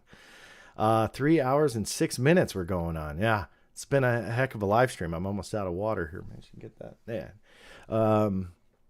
Yeah, I had some time today, so I'm so excited I got to do this. I didn't record as many segments as I want, but I always dig these questions because there's always a lot of fun ones. And you guys squeeze out things for me that I haven't talked about yet. There are no boring outcomes from this investigation. There's no boring outcomes from any investigation. Honestly, good point, Aaron.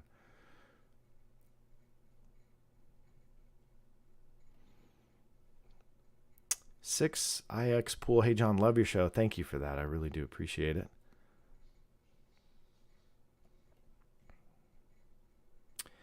FOIA isn't, Christopher Bales, FOIA isn't just for UFO researchers. It's for everyone. Senators, lawyers, private entities, insurance companies, you name it. Absolutely. And a lot of people, just to stress the point again, forget that a lot of very powerful people utilize that also for various reasons, not just for UFO secrets, but for all sorts of things. So I think that that's widely forgotten. And, you know, I try not to be, I don't know if sensitive is the right word, but when people start bashing FOIA, you're not going to get anything through FOIA. When it comes to UFOs, some of the best, irrefutable, verifiable information came through FOIA. So, you know, why they have this incessant desire to trash it. Maybe it's just me. Maybe they just hate me. But they fall back on Congress after in the Senate. And it's like, they use it too, guys. If they were all powerful, there would be no need to use it. And yet they use it too. I don't get it. It's a great question, Jason Ladd. What level of people do the redactions? It depends on the redactions. You obviously have to be top secret cleared to look at a top secret document for redactions. So they're called the IDA, the Initial Denial Authority. And in some agencies, that's one particular person. In other agencies, there are multiple people or an office that does it. But they have to be cleared at the highest level of what they're reviewing. That may sound obvious to some people, but sometimes it's not apparent. And then they redact from there.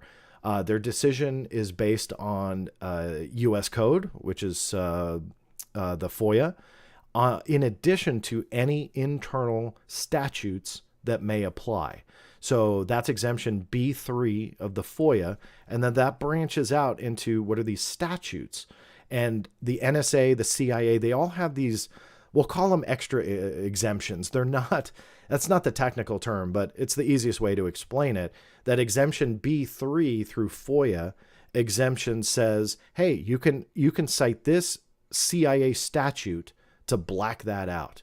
So those IDAs have to be incredibly careful, but they're in those positions for a reason, to look at that information in the document and go, okay, I can't release this. A very easy example is a phone number. If it's not a public phone number, they redact it. That's FOIA exemption B6.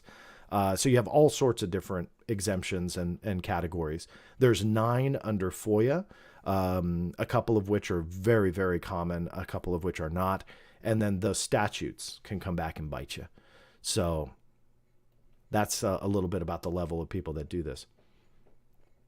How do you manage burnout while investigating this subject? I don't let it take control of me. Plain and simple. I don't let the mud take control. I dropped my remote for my fan. I apologize. Let me start that over. How do you manage burnout while investigating the subject? I don't let it take control of me. I do not let it take over my life. I do not live or breathe by it. I have fun with it. And I think that a lot of people forgot the fun aspect. That's why they attack me or people like me. I'm not alone being attacked. But I think that they have their truth. And it's not reliant on facts. It's not reliant on evidence. All of that be damned. They have their belief. I call it the I want to believe syndrome for a reason. And when John Greenwald challenges that, they have to come after me. And they have to say, hey, you're wrong because of this. But they don't fight me on the information. They make it personally. They make a personal attack. You can't let that happen. That is a prime example of what's wrong with this conversation, is that people let themselves be taken over. And once that happens, logic, common sense, and in some cases, not all, but in some cases, just a grip on reality goes out the window. And they become so obsessed that you then approach that burnout. And the problem with some in this conversation is they don't burn out and leave. They burn out and rage. And you may see that as a different definition of burnout, but I see it as one and the same. Some will get burned out and go, hey, I'm out. I'm done with this. Forget it. While others burn out to where they are so locked in to what they believe, they will rage against anybody who challenges that. And that's a problem. In my opinion, it roots to letting this take over. And you just can't do it. You just can't. I've seen it so many times over the years, even well before Twitter was around. You see it in people that they start out one way and end in a very different way. And it all roots to, in my opinion, being controlled over it. So don't lose the fun. This is a fun thing. If it's real, I don't know if it's real, but if these phenomena are real and there's some alien connection, that should be the most fun and most amazing conversation you'll ever have in your existence. It should be anyway. But for some, it takes over them and it becomes an obsession, and you just can't do it. You need to have fun. You can think about it a lot. You can spend a lot of time with it. That's not a problem, but it's how you handle the information as another. And that's how you handle that burnout. I'm nearing the end. I apologize. I'm going to see if there's any other that I can pick out real quick. You guys always ask great questions. I love it. I'll end with Fred's because I saw this right when I was logging off here. What would change for you, John, if you knew 1,000% it was real? Then what? It opens up a whole new door, plain and simple. And since we're on the topic of haters and stuff like that, one of the biggest things thrown at me is that I fight disclosure because they call it my job. It's not my job. This is my hobby. I have a real job away from this. It has nothing to do with UFOs or the Black Vault. So for those who don't know, that's my job. This is something different. And those haters make a lot of accusations against me, one of which says he doesn't want disclosure to happen because that FOIA stuff would stop. What they don't realize is that's one of the, and talking about the word stupid, that's one of the stupidest things to say. Because the moment that this became real, that opens up 70 years plus of covering up information, of covering up these phenomena, of covering up documents that they once lied about, but actually we know they exist. The amount of FOIAs that you can then, because if they admitted that it's real, they're not going to go, okay, here's 32 million pages that we hid from you. No, that's not going to happen. It will start a process that would go for decades trying to root out every little thing that they've hidden for 70 plus years. The amount of FOIA requests needed for such a thing would be astronomical, pardon the pun. So what would change? Well, the tone of the FOIA requests would, but it wouldn't change my drive to get every bit of the truth. Now, do I think that we're on that path? No, I don't. That's a different story in itself. But I wanted to give you that answer, because I think a lot of people don't realize that if you cross that bridge and you cross that line and the public is told there's an alien connection, the amount of information that immediately opens up is astronomical. I'll use the word again. So nothing stops. FOIA doesn't become useless. It becomes one of the most valuable tools that we would have in our arsenal. Because again, even though they confirm it's real in the history of government secrecy, just because they finally admit to something doesn't mean they give you the full story. And so that would open up 70 plus years of every agency that has existed in the federal government and on the military level to new FOIAs, new angles, new requests, new information, new discoveries, new, literally, humanity-changing revelations. So what would change? Just the scope, just my wording. But my hobby would absolutely remain.